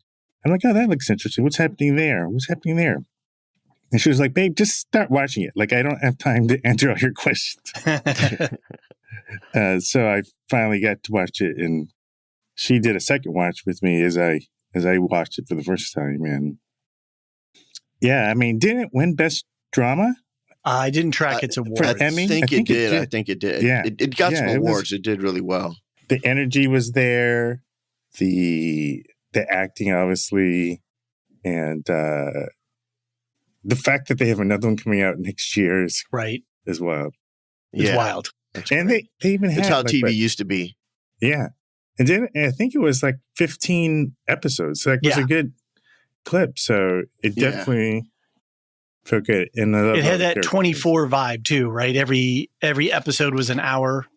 Yeah. Of the day. Yeah. That's my number 3. Nice.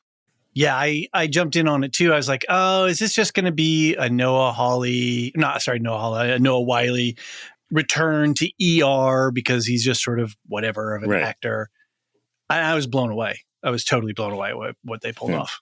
So, Ron, not Ron, JD, what's your number 3 for the year? So it was really tough. I have some honorable mentions, but I won't mention those right now.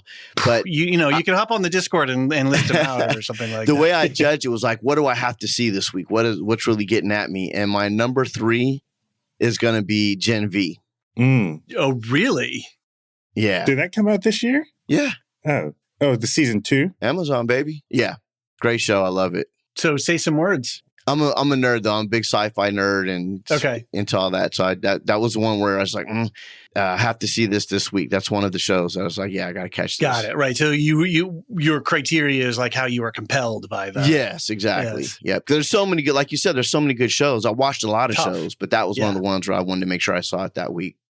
Well, say some words about Gen V. What was it that made it? I just like the whole take, the irreverence about superheroes and then the interpersonal relationships that they have going on with the different characters. Cool. I just really like the way they push the boundaries with superheroes. And, it's like, we're always fed this stream of these noble superheroes that do no wrong and they fight the arch villains.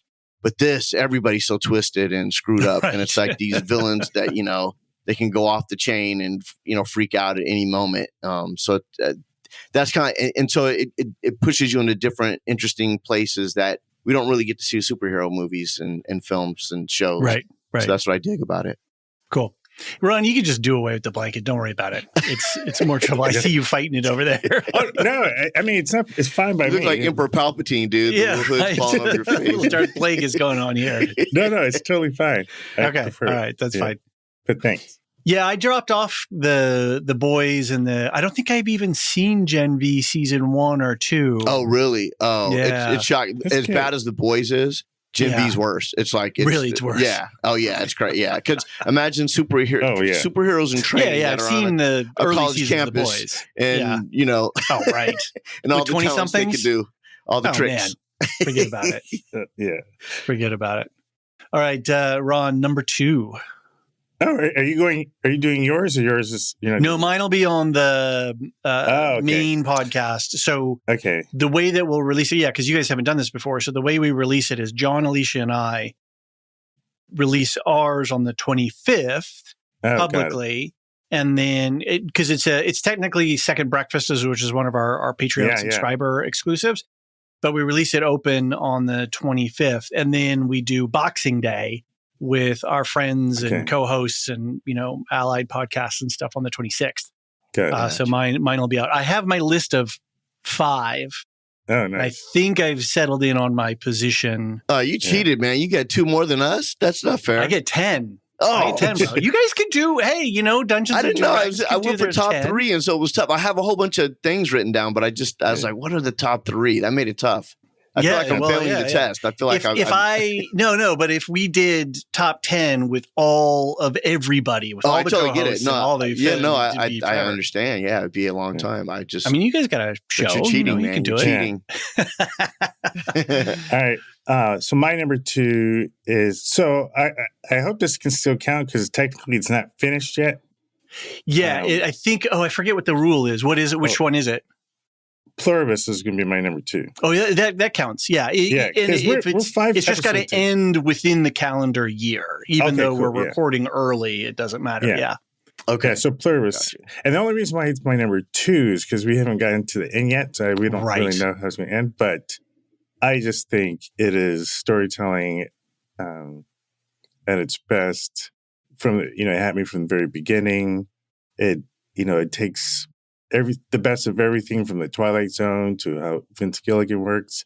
I love the fact that there is like the metaphysical discussion of, in a lot of ways, the hive mind is kind of like a portrayal. I do a lot of content about religion and philosophy. In a lot of ways, the hive mind is a version of like what heaven would be. Totally. I was thinking that on the early thing, right? Where you're just singing, where you're all just sort of in a placid state of everything's happy and chill. a placid state. You don't, right? And so I love that kind of connection and using it as a critique on religion and philosophy. Nice. And individualism versus collectivism. I thought was interesting. And like JD, I kind of use the same criteria that JD is. Okay. What is something I absolutely have to watch? And Right. so for me, Pluribus makes number 2. I at the time of this recording, I just wrote up a blog post. I'll send you guys the links. But I was really interested in this idea. This is just after episode 6. So no spoilers. Which I haven't seen yet. That's last night. Yeah, I haven't seen it yet either. Yeah. It's good. I think it's one of the, 6 out of 9, where it's one of the strongest episodes for me. And that's exciting. I'm saving it for tonight. Yeah. The whole idea of, I'm trying to think of what to say. Yeah, I can't say nothing. Wait. Because you guys haven't seen it. I don't want to blow it the one that came out this past Sunday? Yeah, last night. Last night. Okay. I remember I'm so it drops. The show's getting released. It drops on late Thursday night. I keep getting Pacific. confused. Right. Yeah. I was thinking They advertise it as Friday in the States, but they drop it at midnight Greenwich Mean Time. Got you. I'm so used to HBO's schedule. Thursday. Yeah, exactly. Because you mean more? You mean wait? What? Who's buying Warner Discover? Netflix HBO. Yeah, right. What the hell? Oh man. This episode was choice. It was perfect. Nice. Oh, I can't wait. Yeah, I'm looking forward to it. Yeah, I will say I'll tease that Pluribus is certainly within my top 3. Nice. And it's grinding its way up the top. Yeah. So Definitely would be in my top 10. But yeah. But What's I your number left two, that one off because it hasn't JD. finished yet. But that almost doesn't matter because my second one hasn't finished yet either. But I'm really digging it for some reason, and that is Welcome to Derry. Oh, yeah, I knew that nice. was gonna be your number 2. Yeah, that one. I've seen the It movies, and I wasn't really blown away by those. But having a TV show where they really delve into the history of it and what's going in that whole Stephen King universe. That it deals with a whole bunch of racial issues and tension mixed with horror and the military and conspiracies and everything that's going on with the entity of it. And the acting is superb. I just think it's a really good show and has drawn. That might have to get on my biggest miss list. Then I was considering something else, but it's a good show. We're covering it. If you don't like horror, it might not be your thing because it's pretty graphic and gory, but it's quality. You content. said that I would be able to take it. You would, but I'm just. Well, Ron, I know you compared it to Stranger Things, dude. Yeah, it's very I'm not gonna get in there. I've been doing a freaked rewatch out. of Stranger Things. I just caught up with this new season, and there's just something about it though that it really it's like Stranger. It's on par with Stranger Things. Yeah, you'd be able to handle it. I think. Ron, I think you should take the blanket away. You're really muffled, and I'm going to have to do a lot more. I have so much post. I mean, it's like daylight and interior light mixing. I can't. Yeah. Oh, I thought this was all audio. Yeah, no, but you know what I'm saying? It's like that. I'm talking to, you're a cinematographer. So, right, I'm talking about the blue light versus the incandescent light, right? All right, that's fine. It's a nightmare to white balance when you do that. So, no, I hear you. Yeah. Cool. Yeah, no, I think, not me, but we, the Lorehounds, started covering it. John and Alicia were super into it. And then Mark from Nevermind the Music is quite a big Stephen King head. And so they've been doing weekly. And I usually listen to the intros and stuff. Uh-huh. And this show sounds like it's digging in deep on some like big issues. You've got your cat from Scatman Crothers' character from The Shining. This is where his origin story begins. And so there's And Welcome to Derry? Yeah. Yeah. Oh, really? Wow. Yeah. Oh, yeah. They're like crossing the streams. I'm telling you, man, it's good. It crosses over and there's a lot of great stuff in it. It's good content. Huh. It made me appreciate, honestly, I didn't really like it that much when it first came out. The two movies, I saw them, I could take them or leave them. But then I like, what do people really see in this, lore of Stephen King and the whole well, it sounds like they're going for an integrated universe kind of thing too, kind of an MCU style, which I love. I love how they tie everything in together, and there's some meaty thematic things that they deal with. So it's a good show. Well, I have to say on the thing of like creating these worlds and these big IP continuity storylines for us podcasters, it's great. Because it's like content that we can cover and dig into, playgrounds to play in, exactly, nerd out about the lore. Well, in episode 14 of season 32, what was the comic book store owner in The Simpsons, like that? Oh, right. Yeah, I don't remember his name. This should be enough sustenance for the a whole bunch of Taco Bell. They're sitting down and watch a marathon of some TV show, Star Trek or something. Ron, what is it? Hey, don't be dissing on Star Trek now. Star Trek. Or original series, yeah. I don't know. This new Starfleet Academy is, I don't know. I'm nervous about that show. This is a personal take. I don't want to, yuck anybody's yum, but the whole kids at the academy story frame. Yeah. There's some things that seem to not make sense. And I listen to the John Campea podcast a lot, and there's a guy named Rob Burnett on there who's like a super Rob Burnett, big, he's huge Star Trek head, and he hates everything new about all the since Chris Pine, everything. He's like, because it's kind of changed what the thematic thrust or narrative of the show once was. They're exploring and delving into things and really as a mirror for our own society. And this has become more actiony, like the new Star Trek's action and leaning more to Star Wars versus what Star Trek was. Even for me, it was a little bit too much like the CSI or other procedurals or Chicago Fire or whatever. These really square-jawed people who are facing and being tough. And where, for me, the original series was dispassionate in a way. There was melodrama. Yeah. But I don't know. There was just something different. And and the thing is, it's about timing. It was cutting edge at the time. I mean, it got taken off the air because Kirk had the first kiss with a black woman. It got taken off in the South. They were, right. And so there's all the controversy around this. So they were always pushing the edge with, the great episode where half the civilization is white, the other half is black. It's like they're painted black or whatever, and they're fighting each other over nonsense. And Star Trek is watching it, and of course, it's coming on during the time of the civil rights era, where everything's coming to a head in our culture. And then the Next Generation, I thought was great too. It kind of picked up and did a really good job. And that's when I got into it in college. Right. Yes. I don't want to date myself. That's when I got into it when I was in preschool. All right. Well, we're here to talk top three. So, Ron, what's your number one for the year? My number one is season 2 of Severance. Nice. Yeah. Solid choice. Yeah. I feel like JD's rolling his eyes in his head. He didn't feel that show as much as I did, but I just felt like, again, in terms of must-see TV for me, it's right up there. Obviously, spoiler alert, if you haven't watched season 2 yet, skip for the next few seconds. But, the ending with the two characters running down the hall together. Right. Their names are escaping me right now. But the two main characters. Jack and Diane. Yeah, I don't know. It's so long. It feels like so long ago. I don't remember their names. But it's like Mark and Helly. That's what it was. Mark and Helly. Right. And what was Mark's wife?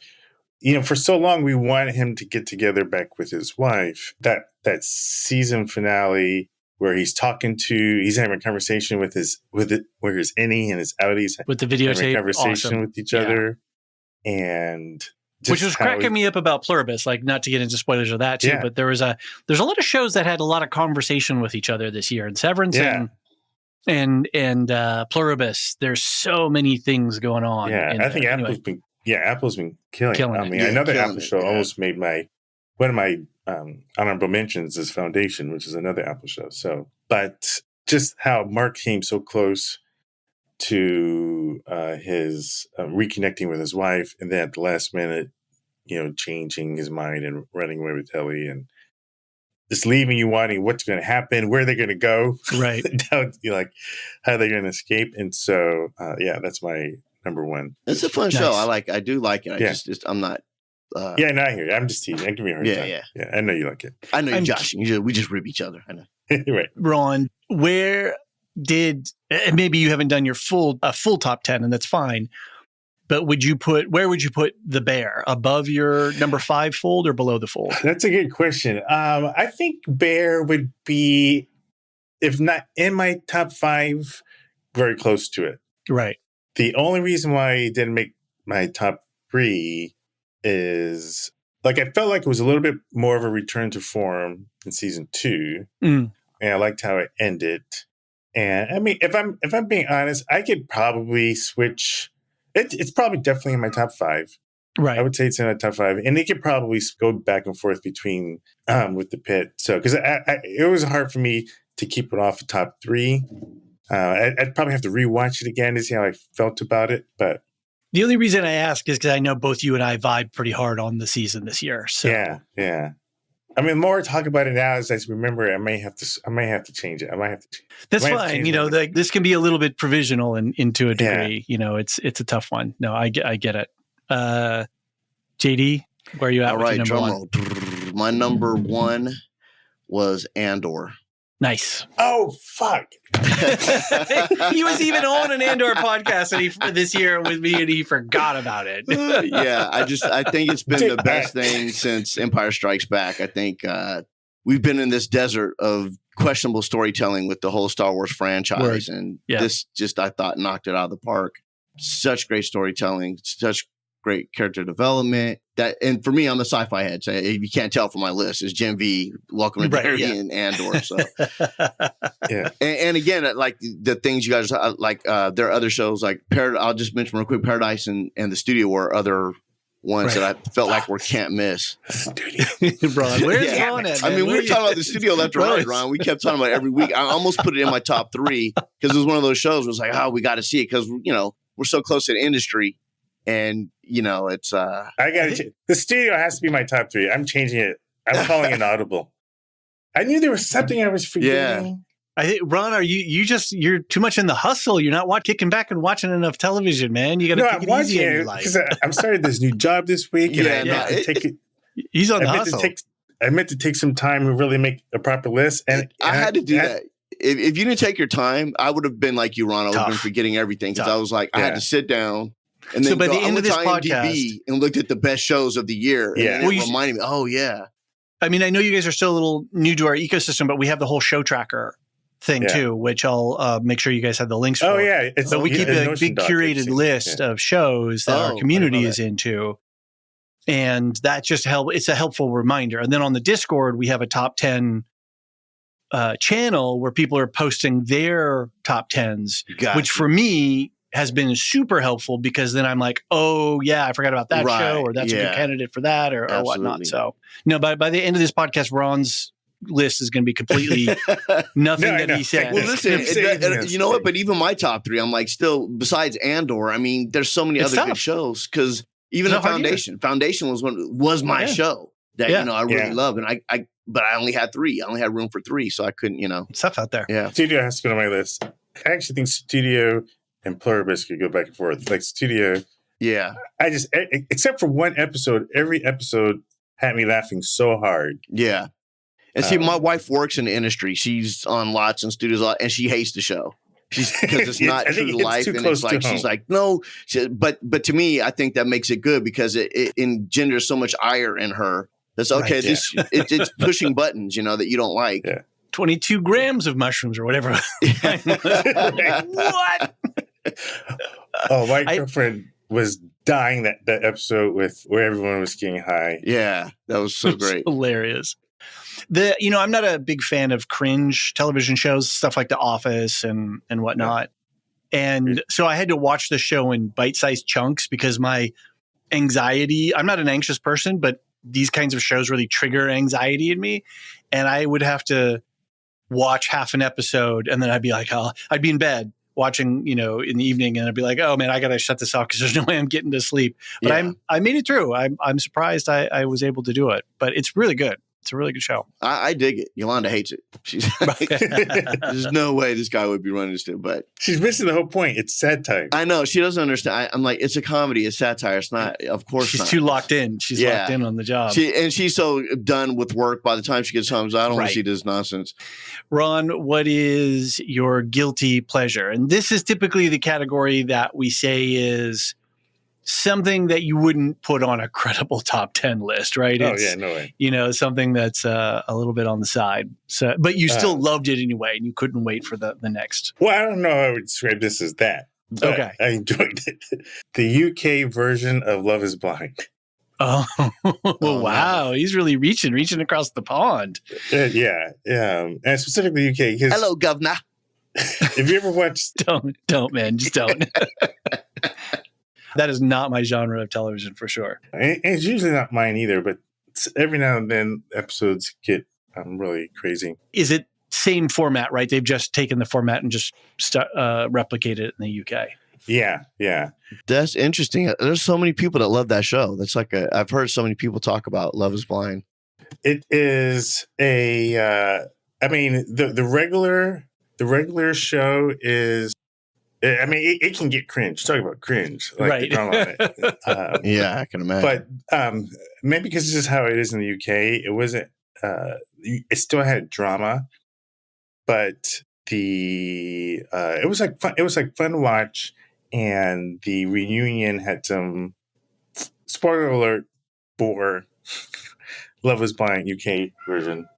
But I think like there were some couples who got married, and then like two of the couples, like a few months after the show, because the premise of the show is like you meet someone, you fall in love without seeing them, right? And you see if you can get married to them, and then the drama is always, do you end up following through and saying I do at the altar? And two of the couples ended up getting married, but afterward, like a month or so after, the guy broke it off. And so in the reunion where everyone comes back, there was a drama of like one of the guys who broke it off.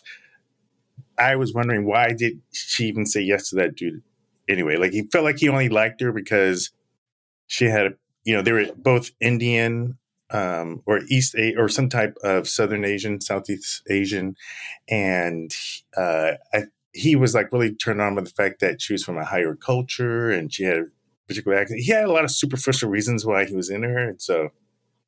Anyway, the UK Ron's version, going deep on this. I think I'm going deeper. The consummate romantic. I'm not surprised by this pick. It's totally in line with Ron.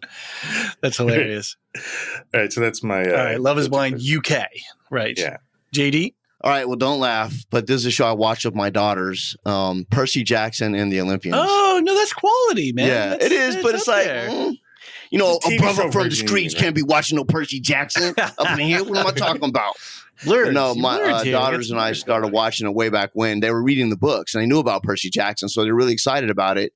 And so we watch it when it comes out, and we're always having a fun time with it, laughing and joking. I can't remember the lead the actor's name, but his voice is changing, and so we always laugh about that because now he's got like this deeper voice and he's bigger. Right. Before he's like, "Hey, I'm Percy Jackson. I'm here to kill you." So, yeah, my daughter's going to be reading she told me the other day, she came home and said that they're going to be reading the books next year. Oh, cool. And I just said, well, yeah, it sounds like what season 2 is just about to drop. I think it's coming on. Yeah. So it's a fun show. Cool. Nice one. Yeah, I think it'll make some people's top 10s, like proper top 10s. Yeah. Yeah, so I don't know if it quite, because it is kind of a good show, but it's like, for me, it's like, I wouldn't have gotten into it if it had not been for my daughters. Yeah. Fair enough. Ron, your biggest miss, your sort of FOMO show, you can't have watched a full episode, and it's something that you regret not catching this year. You might have caught partial of an episode, but you can't have completed a full episode. Yeah, I mean, the show I was going to include was going to be Gen V. Oh, okay. I haven't watched any of it yet. Okay. Oh, wow. Because I really did like season 1. Yeah. And I wanted to get back to season 2 when I could. But there was just so much other stuff I was really getting into. So that would be for me. Got it. Cool. JD? Hopefully I'll be able to get to it sometime this year or next year. Well, we're going to hold you to that. All right. So for mine, I would say my biggest miss was The Pit.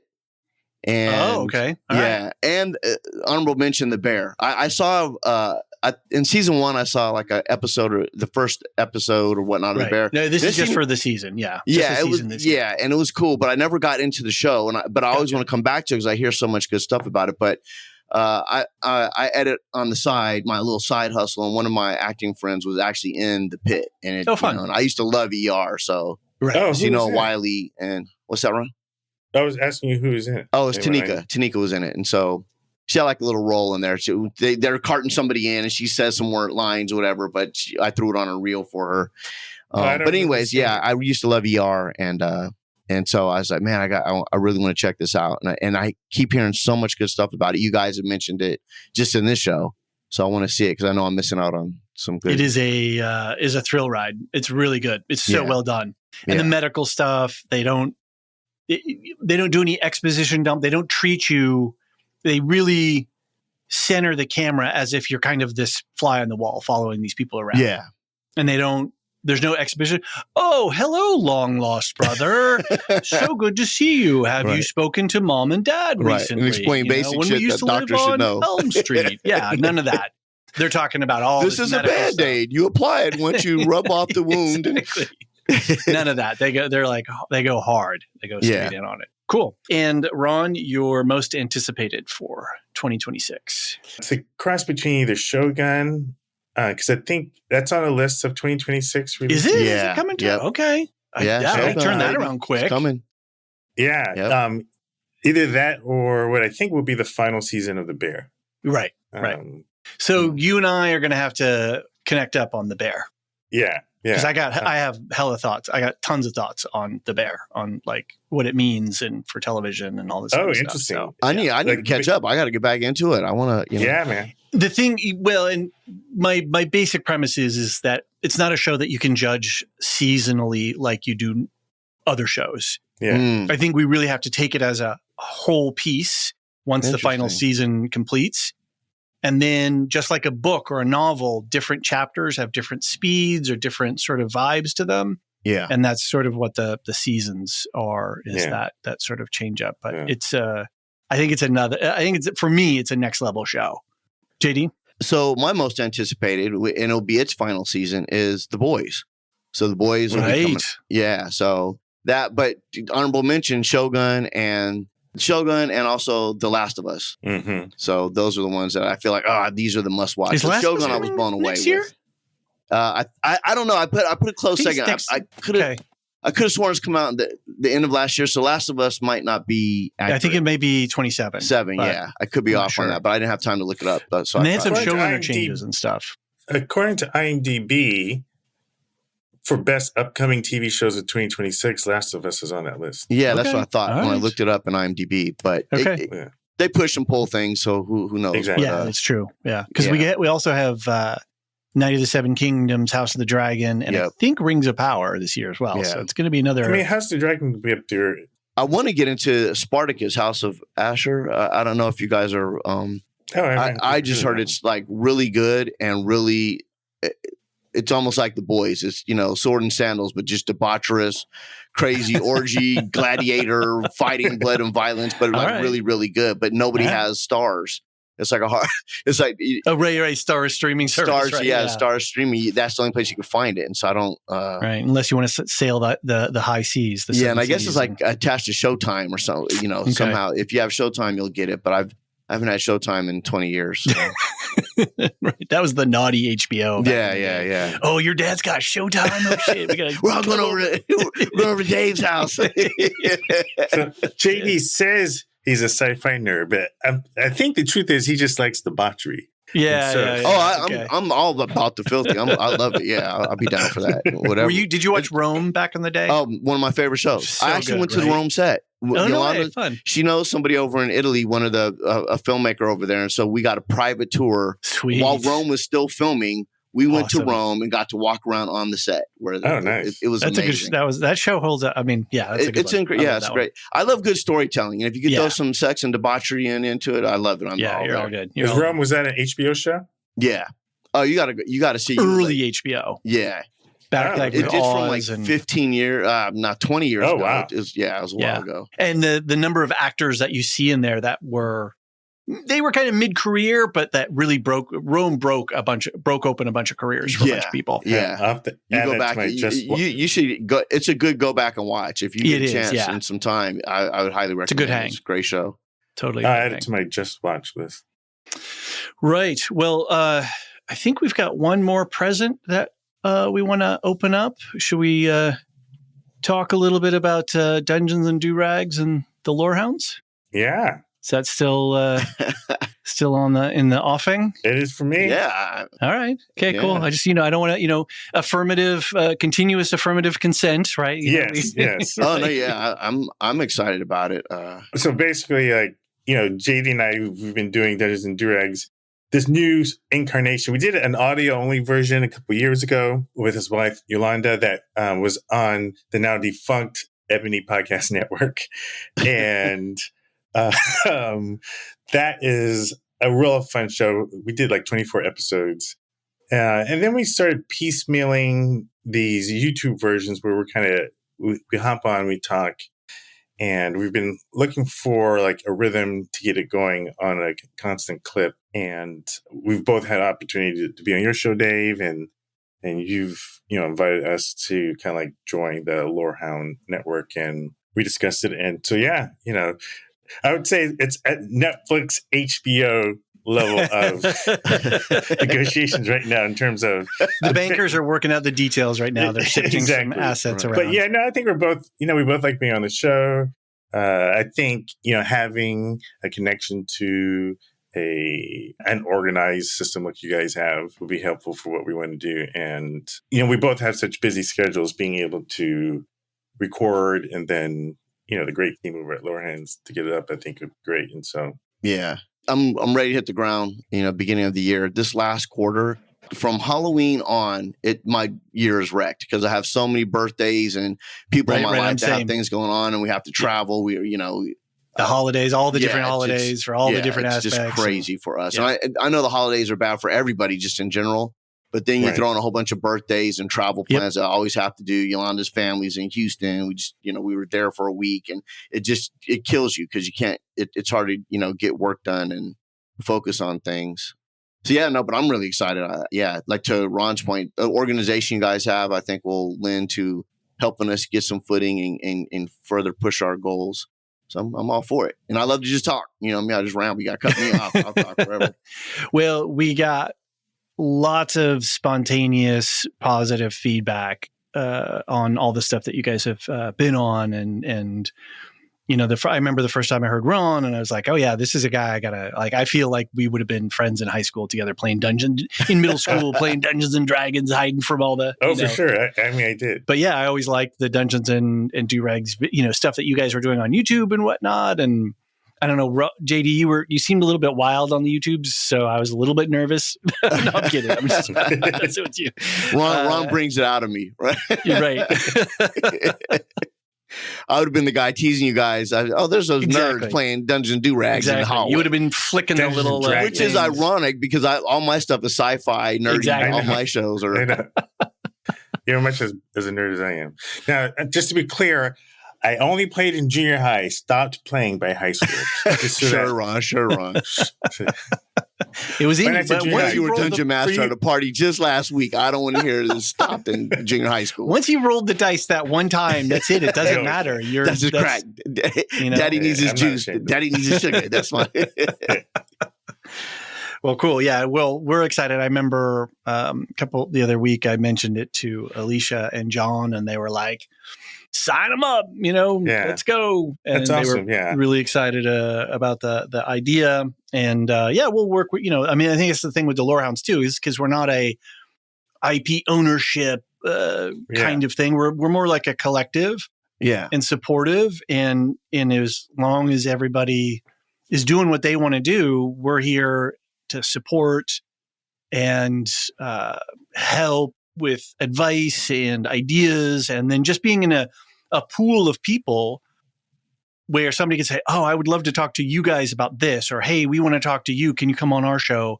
Just having that flow of guests and people. And that also helps with podcast downloads and all that kind of stuff. So, And then you, on the YouTube, you've got the other two guys. Adu and Javon. Right. Who are both in the business. And, I think one of the angles of our show is that, obviously your audience will probably be more interested in the fact that we talk about television and movies, but we do it from, an angle of, for Black men, what's happening in the world, what's happening in culture. And I'm frequently the Charlie Brown to everyone else's Lucy on the show, which adds some comedy, which is all part of the brand, of the brand. Yeah. But it's all love. And sometimes we get a little political on there, but that's fun too. So Right. And because the main Lorehound feed, we largely steer away from politics. We don't hide the fact that we all have personal views. But your show itself isn't. Yeah, people come for entertainment, and so and a bit of a relief. So we kind of try to respect that a little bit. But it'll be nice to have something where we can actually talk a little bit real about what's going down. And we dance on the live wire, man. We dance around it. We just, we're irreverent about it, but we try to be respectful. But we don't mince words when it comes to it, and we have fun. Yeah. The main thing is having fun whenever we get together. We go up to the edge. Yeah. And one thing I like about our discussions is, I'm not going to be shy about the fact we all tend to have more liberal and progressive views, but even in the context of that, we don't always all agree on like the approach of it. And so, and see, me as a resident Trumper, I get all the heat. I get all the hate on the show. He's joking, silly. I was like, but you guys have to see David's face. His face, like he just saw a ghost. But here's my name is Casper, and I'm a Trumper. No, but here's a good example. JD tends to be a bigger fan of Bill Maher than I think Right then, no, I'm okay. We're going to push back on that because the thing is, I will not. We're sliding way.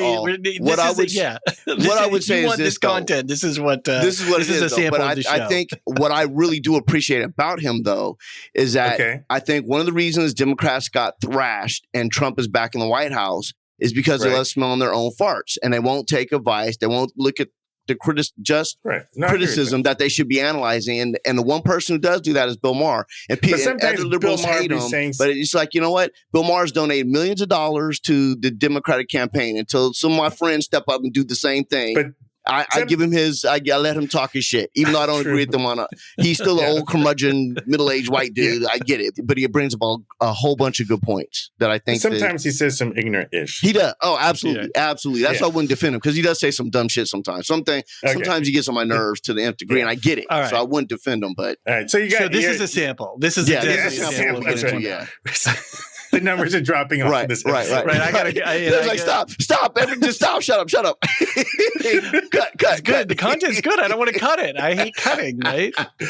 Anyway, but I do gotta. We do gotta roll though. This is supposed to be a 20-minute podcast, and we're at 43 now. So. That's our magic. Exactly. But that's the Lorehounds too. Where I was like, this should be a short podcast, and 3 hours fucking later, right? We're still talking. So cool. Well. I think we're all excited, and I'm excited to have personally, and I know John and Alicia are as well. And obviously, we got a lot of comments. There's a lot of positive feedback in the community as well. So I think it's a natural fit. I'm looking forward to it. And we got some other things cooking for the new year, and we'll see if we can kind of take the network up to another notch or two. Nice. Yeah, have a little fun with it. So, all right, fellas. Well, thanks very much for making some time and stopping by. Yeah, it's good chatting with you guys. Yeah, happy holidays to everybody out there. Absolutely. Whatever holiday you celebrate, and be safe. All right, guys. All right, take care.